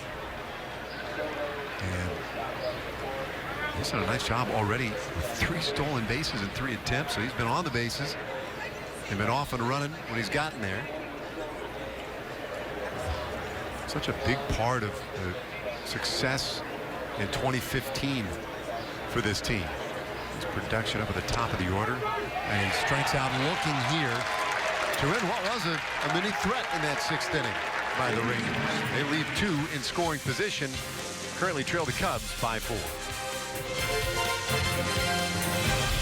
Welcome to our One for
winningest clubs in their respective leagues last year. The Cubs leading by 4, 9-5, scored since 2010. Look at the Rangers. 4 division championships, including the last 2 in a row. 2 pennants. It has been a very nice and sustained stretch for this franchise. And Jeff Bannister back-to-back division championships in his first 2 years as the manager. Last year, most wins in the American League. First time in franchise history. The Rangers have been able to claim that. But there's a lot left to do. You get that sense from him every day. He's not at all pleased with the way the last 2 seasons have ended. It's a part of it. You're never satisfied just winning or getting to the postseason, winning a division, whatever it may be. The goal is simple. It's to come home with a ring at the end of the year. And a lot of teams can say that. A lot of organizations can say that. We know better. You dig in. There's only so many that really have a legitimate chance. The Rangers have been absolutely one of those organizations, and Jeff Bannister is laser focused on what he wants. And it's not to say you don't allow yourself to enjoy some of the success that you've had, but any player will tell you I won't say it's all for naught, but a lot of it is if you don't come home with that ring. So there's unfinished business here. It's been a great start to his career. I'm not sure there's been a better hire over the last couple of years as far as bringing someone to lead a competitive club. He's done an excellent job and put his time in too. Talking about over 20 years with the Pirates in the minor leagues, and in an era where we see some guys getting big league jobs without any coaching experience, without going through the system. And Jeff Bannister more than paid his dues as a player and as a coach, and working with the Pirates in a bunch of different capacities. But he's been great. And I've said that before I ever worked here. It's not just because I'm working here and saying that. I noticed that I had him in Pittsburgh when he was a Rover, and I was in the minor leagues there and got to know him. And you can see it's just great to see him get the opportunities that he's had, and the way this club has responded to him as well. I think it's something that cannot go unnoted. So Anthony Bass, who's come on in relief in the 7th inning, it's a strikeout. Ian Happ to start things. Bass is the 8th pitcher of the day for the Rangers. Jacob Hanneman about for the 4th time today.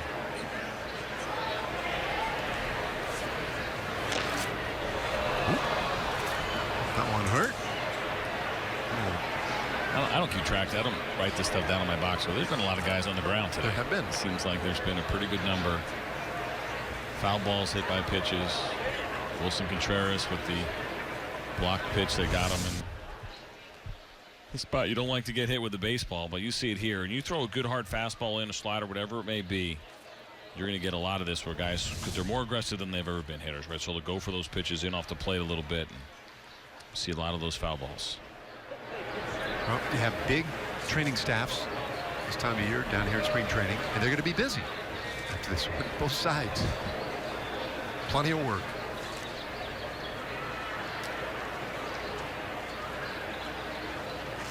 So Bass has appeared in 2 games already. This is his 3rd.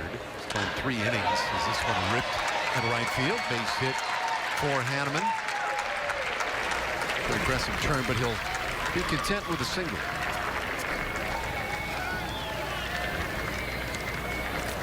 Second hit for him. Does a nice job of bouncing back. A lot of times for me, if I throw that pitch in and a guy fouls it off his ankle, I'm going right back in there. I don't want him to be comfortable. They were trying to go down and away. Bass leaves his pitch up over the plate. I like doubling up in there. You get a guy to foul the ball off that way, off his ankle. Try to go back in there. Chances are he'll be a little tentative after it. They tried to go away and missed location. Well, Hanneman done a couple of hits today. 2 for 4 afternoon for him.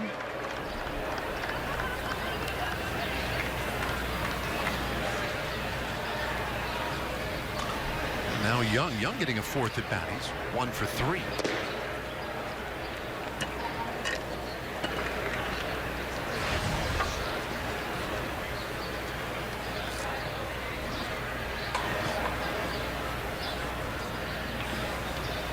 Well, Bass has dealt with some frustration this spring. 1 to count. Opponents after that base hit by Hanneman a moment ago. Opposing hitters 9 for 17 with a walk against Anthony Bass. Bouncer up the middle, could be 2. Quick foot to second. Robinson over to first, and a double play puts an end to the top of the 7th inning. So the Cubs come away with nothing. We go to the bottom of the 7th as they stand and stretch here in surprise. Cubs leading the Rangers 9-5.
a 9-5 ball game out of the 7th inning. So we get underway. Mills out for a 2nd inning of work. Put up a scoreless 6th inning. And faces Cesar Pollo.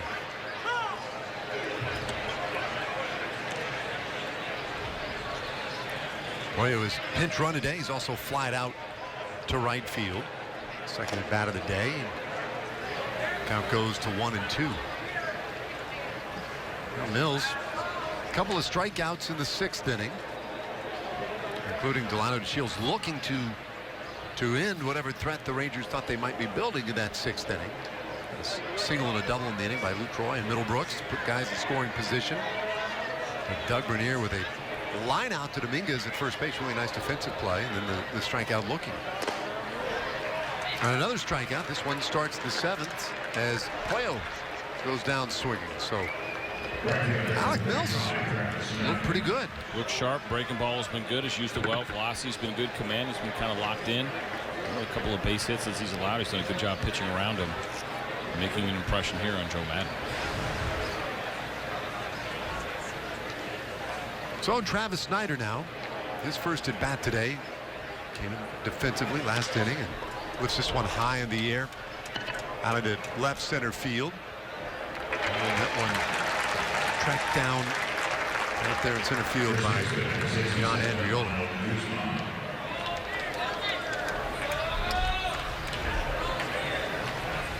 Two away. You know, these two managers, you were talking about Jeff Bannister last inning and what he's accomplished in his first 2 years as a skipper here in Texas. Joe Madden, of course, has done what, well, I mean, he's accomplished the impossible. Brought the World Series trophy to the north side of Chicago after 108 years of futility for Chicago. And it's funny to me, it strikes me that two extremely different personalities and approaches. You know, and people use the terminology a lot in the NFL, and I think I hear it more and more now in Major League Baseball, talking about copycat leagues, where one team starts to shift a lot, everybody starts to shift. One team goes to advanced analytics, everybody goes to advanced analytics. And yet, you can copy what you want. Ronald Guzman lifting one down the line, foul. You still have some massive differences in these personalities. You do, and I think it's important that you understand your clubhouse and what's going to work, and also that there's not one kind of personality that makes the perfect manager. Joe Madden has a certain style. It's much more laid back, but there's still accountability. I think that's one of the things that's always been important when we look at him, and he said it before. So, yeah, you know, we're a little bit looser. We have some fun, but you're still accountable. You still have to follow maybe whatever the handful of rules that they have. You still have to be in time. You have to play hard. All the little things that they expect, that every manager expects. But because there's a little bit more leeway with personalities and lets guys have a little bit more fun, it's just not all fun and games. There is accountability. There's a method to the madness as far as what they're doing, and it's worked. He's done a really excellent job of creating an atmosphere that helps take the pressure off of trying to play Major League Baseball. It's a difficult thing to do, especially for young pitchers, and that was what he did, and I should say young players. That's what he did in Tampa. Chris Archer talked about it a bunch. You know, he felt as a rookie I could show up and be comfortable, go sit in my manager's office and talk to him relaxed. I couldn't do that with Sparky Anderson as a rookie. That wasn't happening. So it's a little bit of a different feel the way the game has changed. But Joe Madden has certainly created a different kind of culture that, yeah, people might want to try to copy it, but it's certainly not an easy thing to do. And look at the back of Ronald Guzman over there at first base after drawing the walk.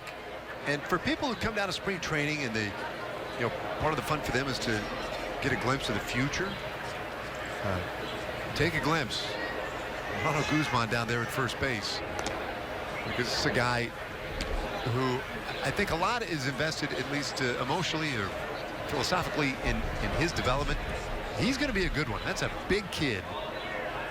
He can hit the ball, but he is really good defensively. Gives you quite a target over at first base. And his day's coming in rather soon. And he certainly is exciting, and prospects in general get more attention than they ever have. We dig in more, and fans know more than they have ever known because of the coverage that prospects get.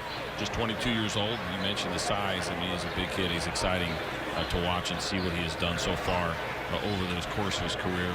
AA, AAA, getting a taste of both of those levels last year and performing well. And they only expect him to get better. He's still so young. I know we rush a lot of guys in the big leagues, and we've seen guys like Bryce Harper and Mike Trout become superstars almost immediately at 20 and 21 years old. Well, that's a pretty difficult thing to do. And so in the case of Guzman, at 22, his day is coming. It's going to be around the corner here pretty soon. 6'4", 225 pounds. And Drew Robinson hits one high in the air, deep center field. That ball very well struck, and it is gone.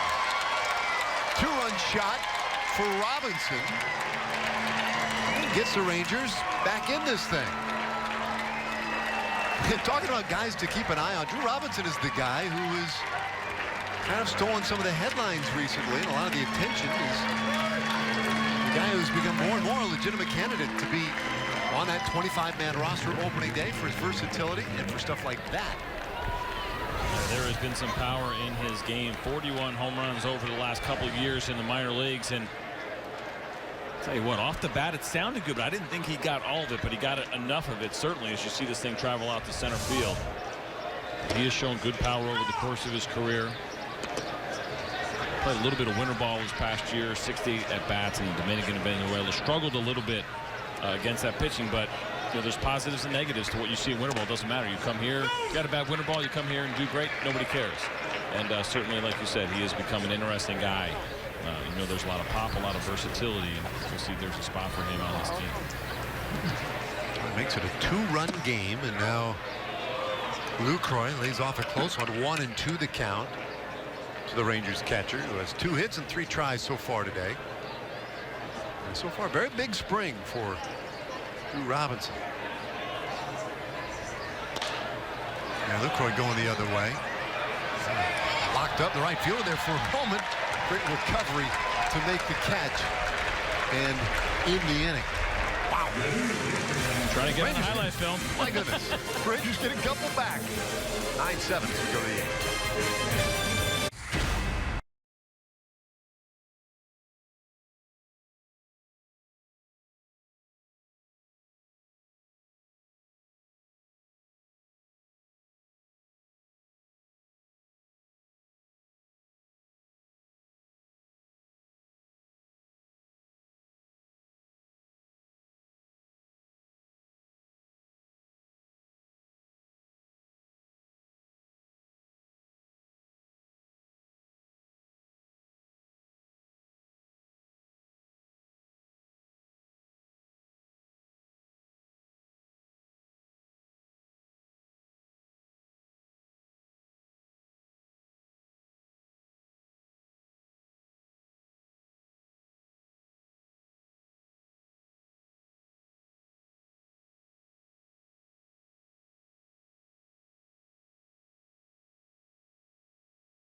Authority of the Texas Rangers and may not be reproduced or retransmitted in any form.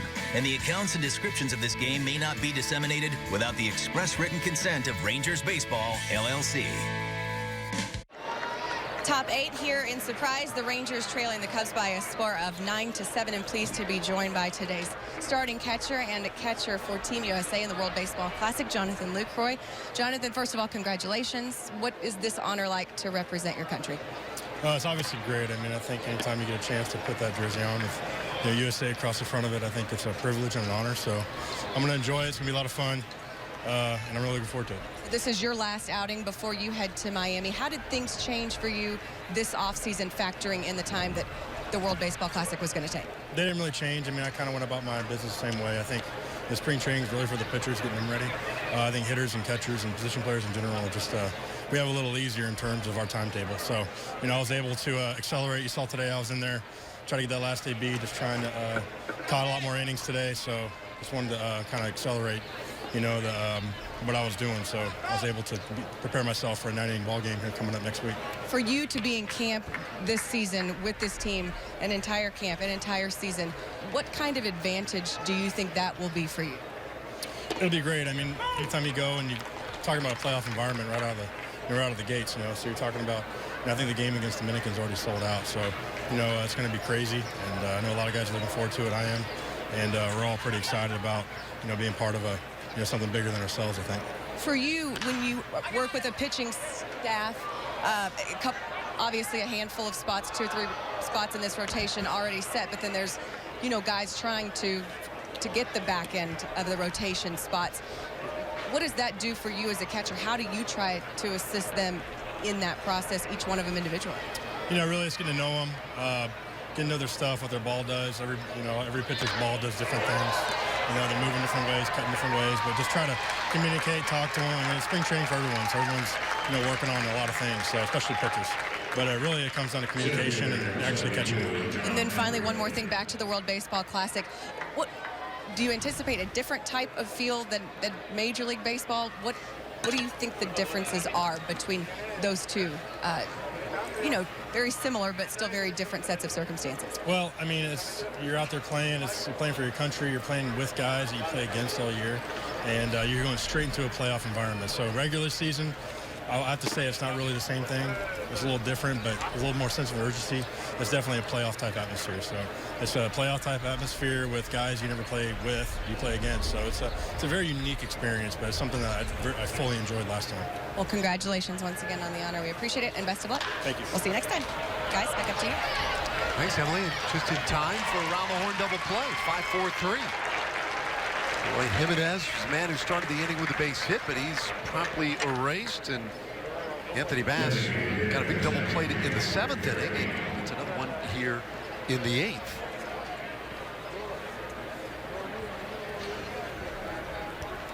So nicely done. A couple of big ground balls for the right-hander. Now Caratini, who smashed that ball to third back in the 6th inning, but it was scored an error. It's a whole 0-1. Well, so that's it. Don't see Lucroy for a little while now. Yeah, and comfortable leaving. I think obviously with him coming last year and getting to know most of these guys, the time that he'll miss for the WBC will be okay. He knows the staff enough. No doubt.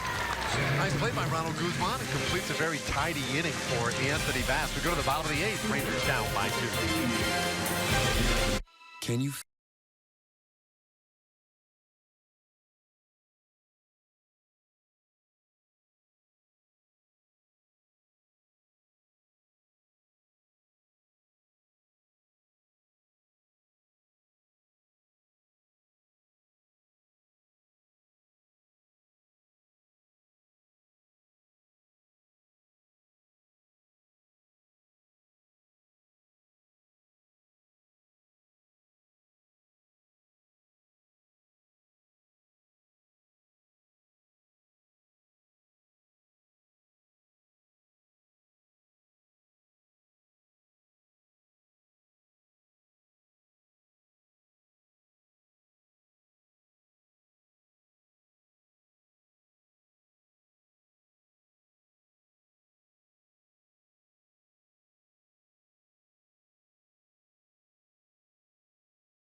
Ballpark Saturday, April 8th, when the first 15,000 fans, 14 and older, will take home a TXU Energy Rangers lightweight jacket. Enjoy a little spring baseball in style as the Rangers take on the Oakland A's. Get your tickets for April 8th at TexasRangers.com.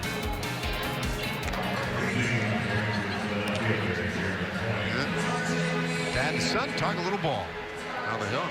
I like it. The kid comes prepared, man. He's got the glove. It's been the right day for it. We'll see 4 home runs today. Some big ones. They'll be ready out there in the Burgh. You see the wind blowing out? It looked like Dad was giving him a little instruction, too. You gotta stay down on the ball. Gotta make that play. So here we go. Bottom of the 8th inning. Caleb Smith on now for the Cubs. After 2 really good innings by Alec Mills. Smith. The acquisition from the Milwaukee Brewers back in December, so stays in the division. Comes right in there with strike 1.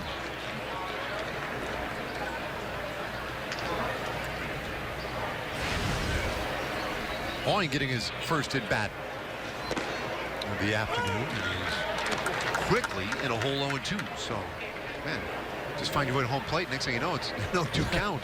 And an impressive couple of pitches, too. Both of those started right on the corner. Trying for that same spot. Just missed 1-2 the count. It's one of the more difficult things to do. We talk about it a lot. Pinch hitting in general, trying to come in the middle of the game. You haven't been in the flow. Trying to do it in spring training as well. And you get a left-handed pitcher against you as a left-handed hitter. Not a lot of fun. Good swing that time for Hoying. Another guy who could slot in a number of different places for this club. Rangers looking to fill a left field spot. Could be somebody steps in and just takes the position. Could be that it ends up being a platoon, and then a spot or 2 left on the bench, and then back into the rotation. So Hoying trying to keep his name and presence right in the middle of all that. Good speed. That's one of the advantages he brings. The count is full. And I get the sense, talking with Jeff Bannister, that is one thing that he does really value when you start talking about extras. He wants guys, of course, you want to have some versatility. This ball hit well out to right field, and that's going to carry all the way out. And he loves power. Good timing. Tell you what, that's an impressive at bat by Hoying. We talked about first 2 fastballs perfectly located on the outside corner. You're down in the hole 0-2. The 0-2 pitch just off the plate. Good execution, and then all of a sudden you battle back to a 3-2 count. You force Smith to throw a ball over the plate. He certainly doesn't want to walk a left-handed hitter. Going all over that fastball. If you get it up in the air today, it's going to go. You see the wind blowing out. Watch the 5th home run of the day fly out of here. Hit to the right part of the park, boy. So that makes it a 1-run game.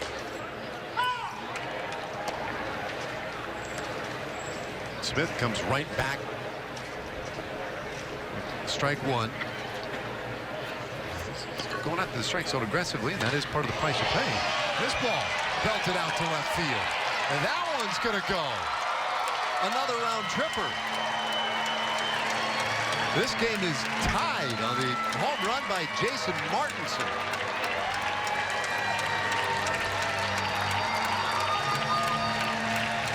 It's not easy for these guys, huh? Just come off the bench, enter the game late, and just launch in spring training. Well, you mentioned Smith staying around the zone, going after hitters, and of course there's a difference between throwing strikes and having good command within the zone, and both of these home runs were balls that were up over the plate, fastballs that were absolutely attacked and crushed by both Hoying and Martinson. No doubters, too. I mean, these balls that are getting up in the air really have been no doubters. First home run of the spring for Martinson. And now Doug Bernier and Smith right back in there. Bernier lined out back in the 6th inning. Really well struck ball. 9-9 ball game, bottom of the 8th inning.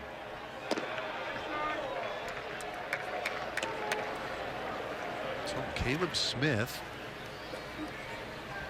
has come in late here and given the Rangers a chance. Some smiles over there on those chairs outside the dugout. There's coaching staff, the skipper. That smile on Vandy's face.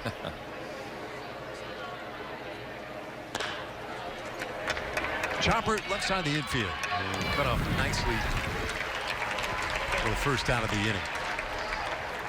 Bannister smiling because even though we talk about the record and it's certainly not where you'd like it to be at 2-7 in spring training, it doesn't matter. But at the same time, you want to see fight in your guys. And with a lot of, the steady guys and the big league guys coming out of games early, some of the struggles this spring training for the Rangers have been what's coming in behind.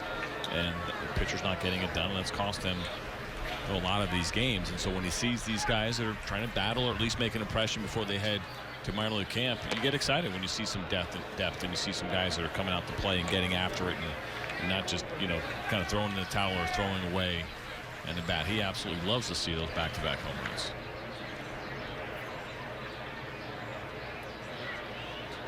Fun to watch him in conversation with his coaches as well and giving the signs just like it was with us. The Shields, after trying to bunt it, lines one into center. So another well-hit ball. Potential go-ahead run on base and with some great speed. And I mentioned earlier, 3 for 3 so far this spring in stolen bases. It'd be interesting to see how long he waits before taking off. Well, now we'll see with Caleb Smith, obviously being a left-handed pitcher, what kind of move he has or how quick he is to the plate. They haven't seen him throw a pitch with a runner on base yet.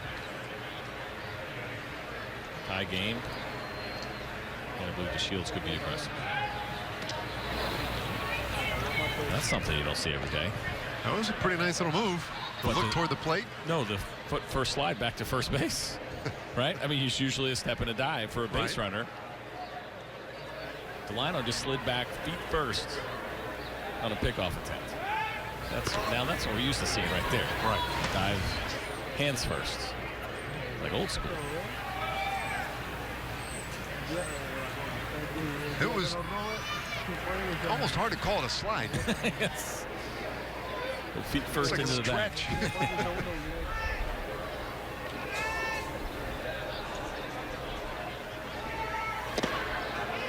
Not going, and the first pitch misses to Puello. That is third at bat of the day. It's interesting to see Corcoran. He was really set up off the plate. They did not want to strike there. I'm kind of wondering if they're either protecting against the stolen base or potentially the back pitch. There it goes. Oh, there it is.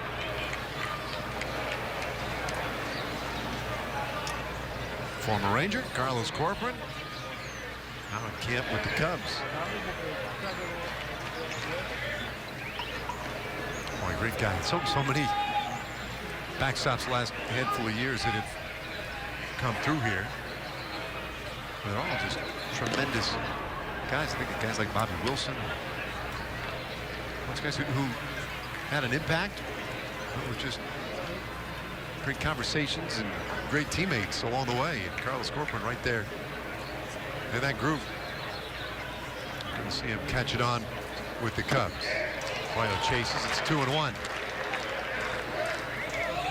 Well, that wind's been blowing out today. We've seen a lot of round trippers today, including back-to-back home runs this inning by the Rangers. A 2-run shot last inning to make it a 9-9 ball game.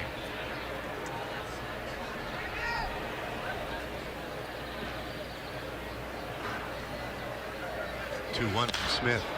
That's lifted foul and out of play.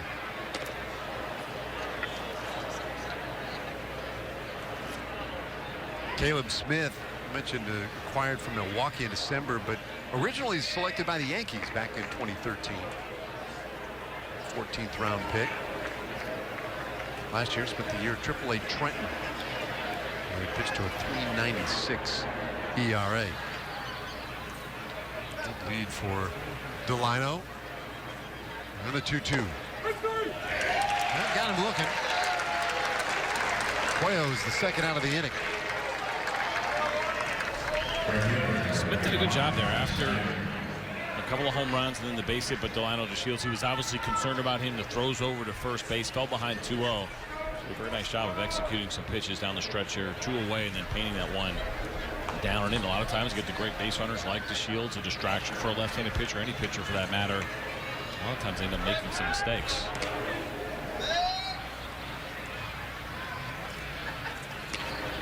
Shields continues to draw plenty of attention.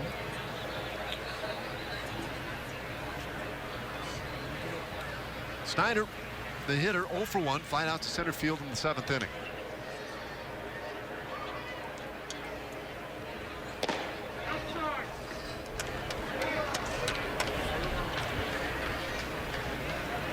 Now this to me seems like an ideal time. You got 2 outs. You got a left-handed hitter. Although we've already seen a left-handed hitter hit a home run. Tie game if you're going to be aggressive. This might be a good time to do it. Going. And it's 1-1.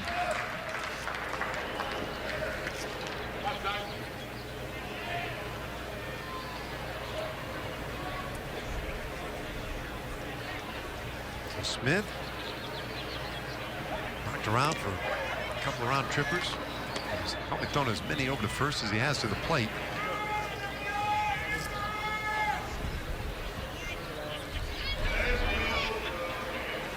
Snyder had 3 home runs last year at AAA Omaha, 245 average.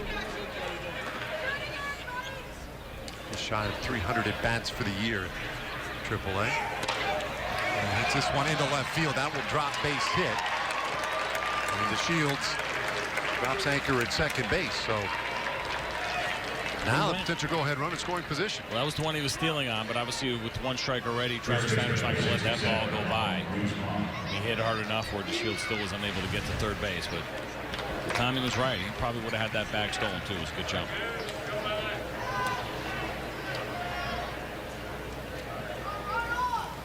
Well, kind of fun now to see big Ronald Guzman up in this spot.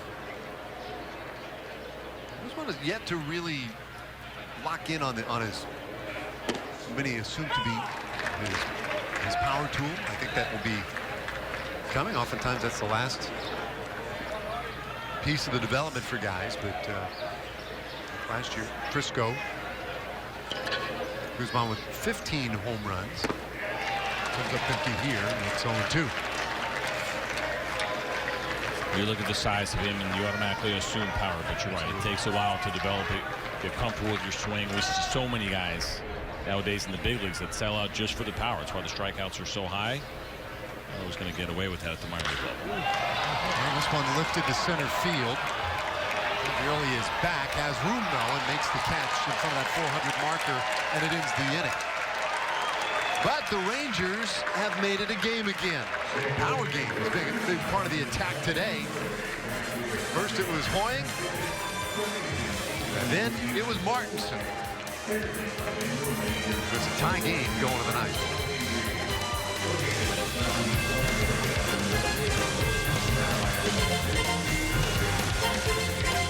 Most fast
Well, the biggest conference tourney in college basketball is coming to FS1. Villanova looking to earn a #1 seed in the NCAA tournament.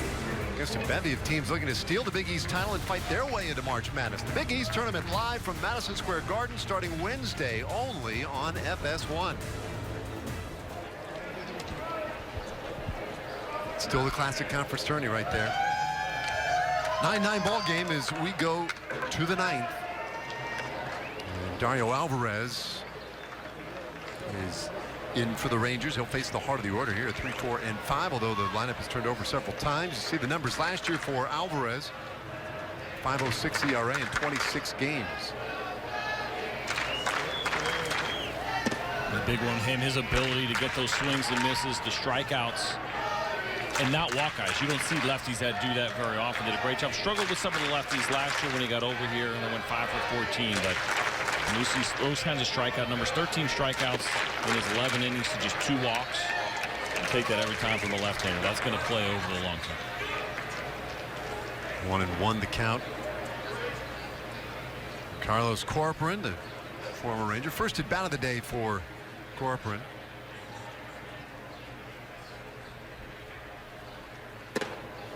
That's 2-1. Alvarez threw a scoreless inning on Monday against the Brewers. Did give up a leadoff double in that one, and then walked a man with 1 out, but got out of it without any runs allowed. With a 2-1. Corcoran fouls it off. The scoring started in the first by the Cubs. In fact, they have scored in all but 3 innings this afternoon. Rangers have bunched their runs nicely. A couple in the second, 3 in the third, 2 in the 7th, 2 more in the 8th. This one hit the center field, but the shield's right there with the shades on, and there's 1 away.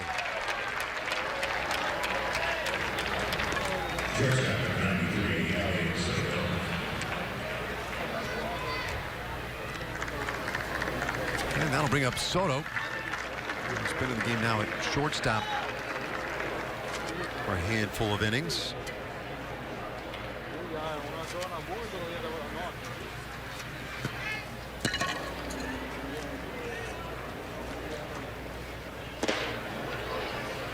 .93 miles per hour with that fastball from Dario Alvarez.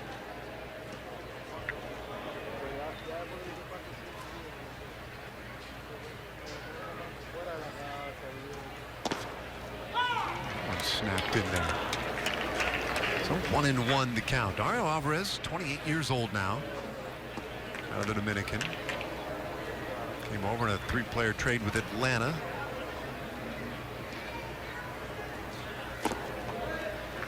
And it's 2-1. See him using that breaking ball a couple times behind in the count.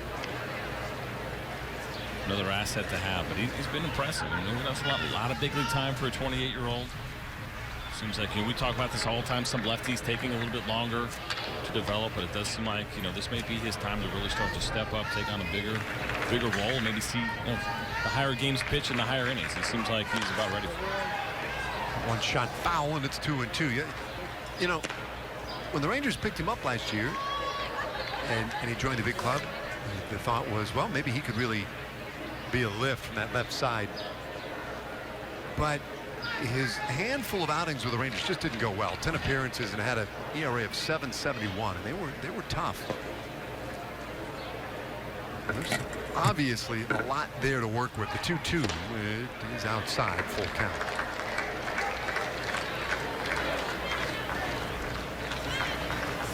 Originally signed by the Phillies out of the Dominican Republic. Spent 3 years in Philadelphia, but then went on to pitch in Japan, Venezuela, Panama. Alvarez has been very well traveled. A 3-2 pitch, and Soto spoils it foul again. Count stays full.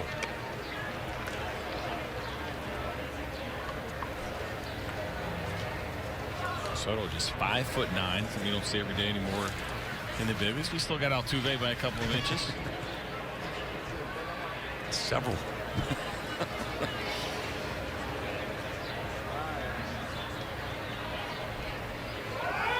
Another payoff.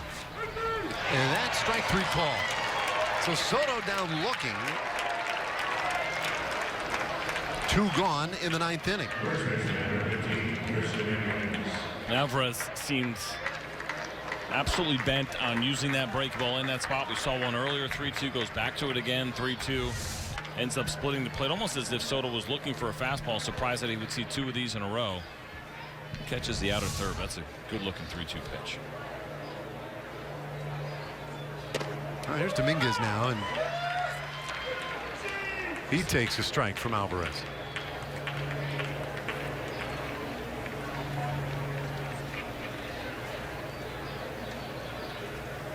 Ooh, look out. A pretty good reaction from Chris Dominguez. That one really tied him up.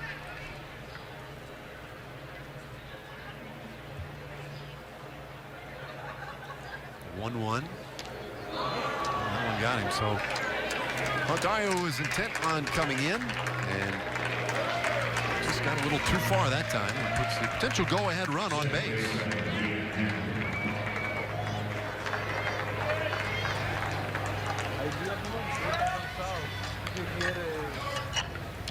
MLB.TV Premium. It's back and better than ever. Watch every out-of-market regular season game live on over 400 supported devices. Plus, enjoy almost 300 spring training games of the 2017 World Baseball Classic. Blackout, other restrictions do apply. Go to MLB.TV for details.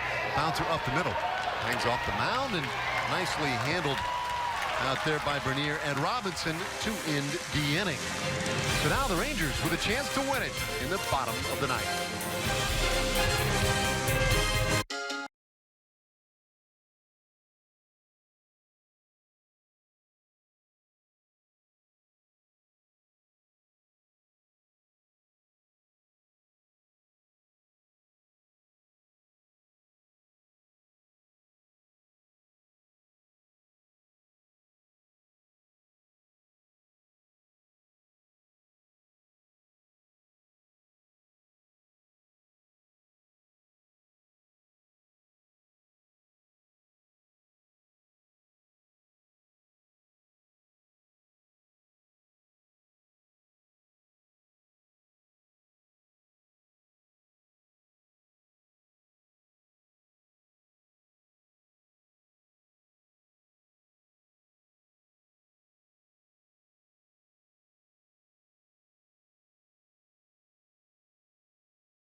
The Cubs and the Rangers as we head to the bottom of the ninth, and this could very well end in a tie game here in Surprise. Extra innings not mandatory during spring training, and so the managers confer, decide if they want to go to extra innings. Jeff Bannister made the trip around the dugout and informed me that he and Madden had spoken and that they decided this will be a 9-inning game regardless of the score. So it could very well end in a tie should the Rangers not score here in the bottom of the ninth, guys. Okay, yeah, thanks, Emily. Not uncommon. In fact, the Cubs already have 2 ties on their record this spring. But you do see it from time to time. Usually, if they do play extra innings, it's only 1 inning anyway. And it would then be a tie. So sometimes when you use all your pitching in 9 innings, well, that's not what you can do. And in the case of the Rangers, they have used 9 pitchers already, so they're pretty much out. Caleb Smith uncorks a wild one right there. It's 1-1 on Drew Robinson. Robinson had the 2-run homer in the 7th inning. It really kind of made this a game again. Snapped a stretch of 6 unanswered runs by Chicago. This ball hit slowly to second base. Plenty of time for Happ. And Robinson erased for round number 1.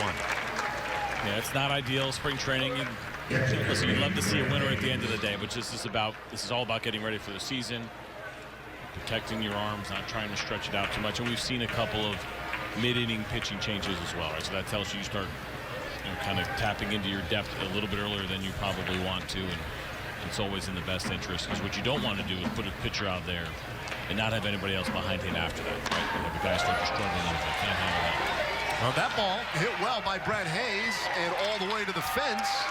And Hayes will cruise into second. Little one-out double. And that just missed, ending this game. Would have been fitting. That's probably the ideal way to end this one, the way it started, the way this game has gone with the 6 home runs. But this is a good job on a fastball that was supposed to be away. It's a missing out over the middle of the plate. Hits it hard, hits it in the gap, and a one-out double, and an opportunity here for the Rangers to walk it off.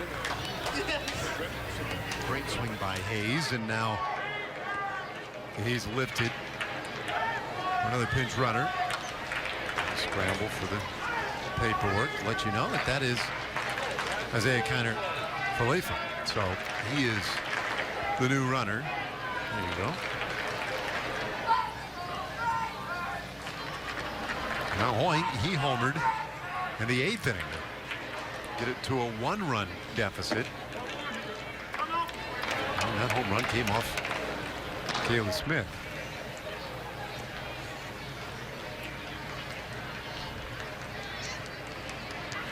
See a little bit of a shift here.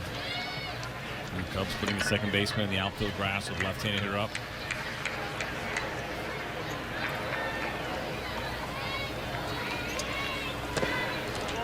Two and 0.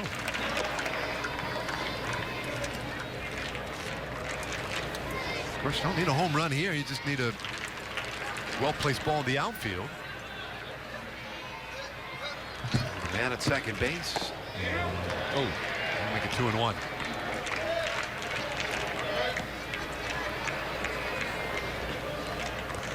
Rangers with 2 wins so far this spring against 7 losses. Those we've discussed at various junctures. The win-loss record, not exactly a concern. It's 2 and 2 now on Hoying. Anything stand out today for you, what we saw? Well, obviously the power. You said on the back end with some guys coming in. That certainly was a big one. You like to see that. We mentioned, of course, Jeff Bannister's reaction to that, but I think seeing guys get their at-bats, hitting the ball hard, a couple of base hits. Jonathan Lucroy had a really nice day before he takes off. You know, we watched Dick Martinez, who's going to be battling for that spot, run into a little bit of an issue with some of the contact that he had, but still able to make some pitches when he had to. I think that's one that finished a little bit better than it started for him. Hoying, tough at bat, goes down looking, and they're 2 away.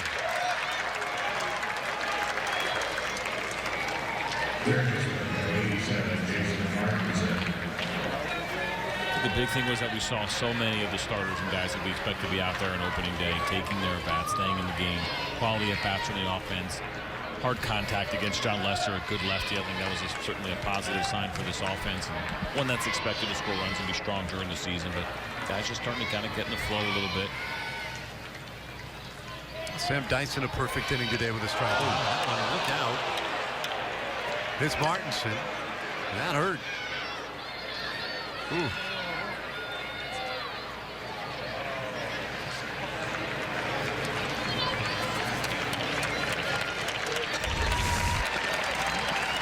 Martinson kind of up on the plate a little bit. They're trying to go in. Do not want to make a mistake out over the plate.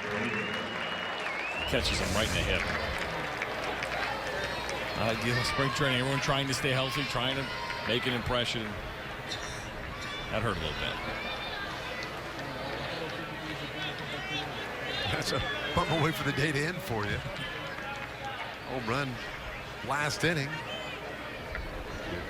End up with a bruise now. Doug Bernier. Smith looking like he's finding his command just a little bit.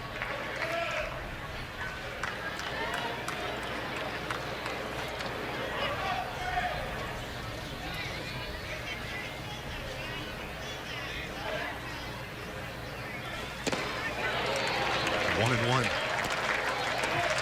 You see that pitch count, obviously going to be pitch number 40 now coming up for him over his 2 innings. Rangers have given him some tough at-bats. We saw the home runs earlier. They've made him work a little bit, and they're going to make him work to try to finish this thing off. Henry Falefa out there at second. Martinson at first.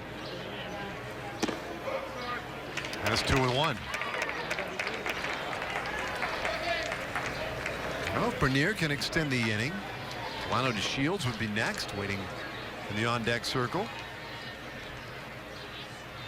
9-9 ball game.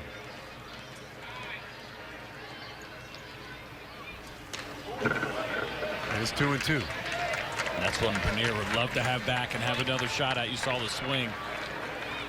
Hunting fastball, got the fastball up. He was on it. Just got under it a little bit.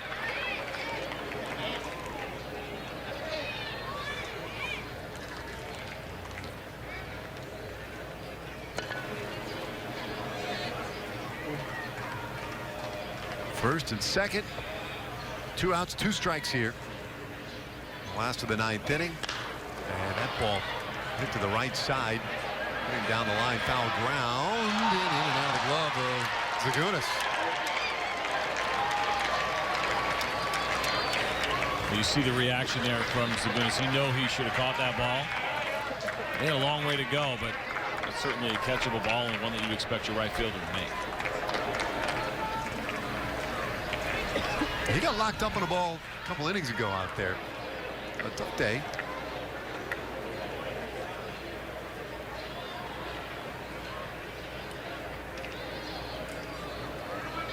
Count stays 2-2 on Doug Bernier.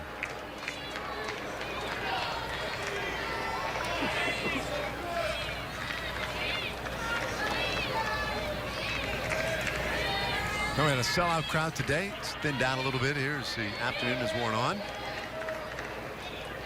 There's a winning run. Second base, 2-2. It is a full count. Perfect.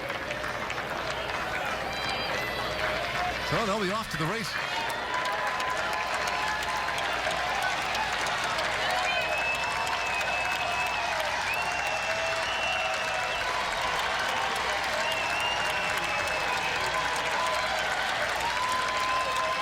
There we go. Goes strike 3 called, and this one is a tie.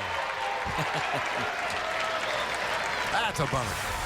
A 9-9 tie, but a great game this afternoon. We'll be back to wrap it up in just a moment.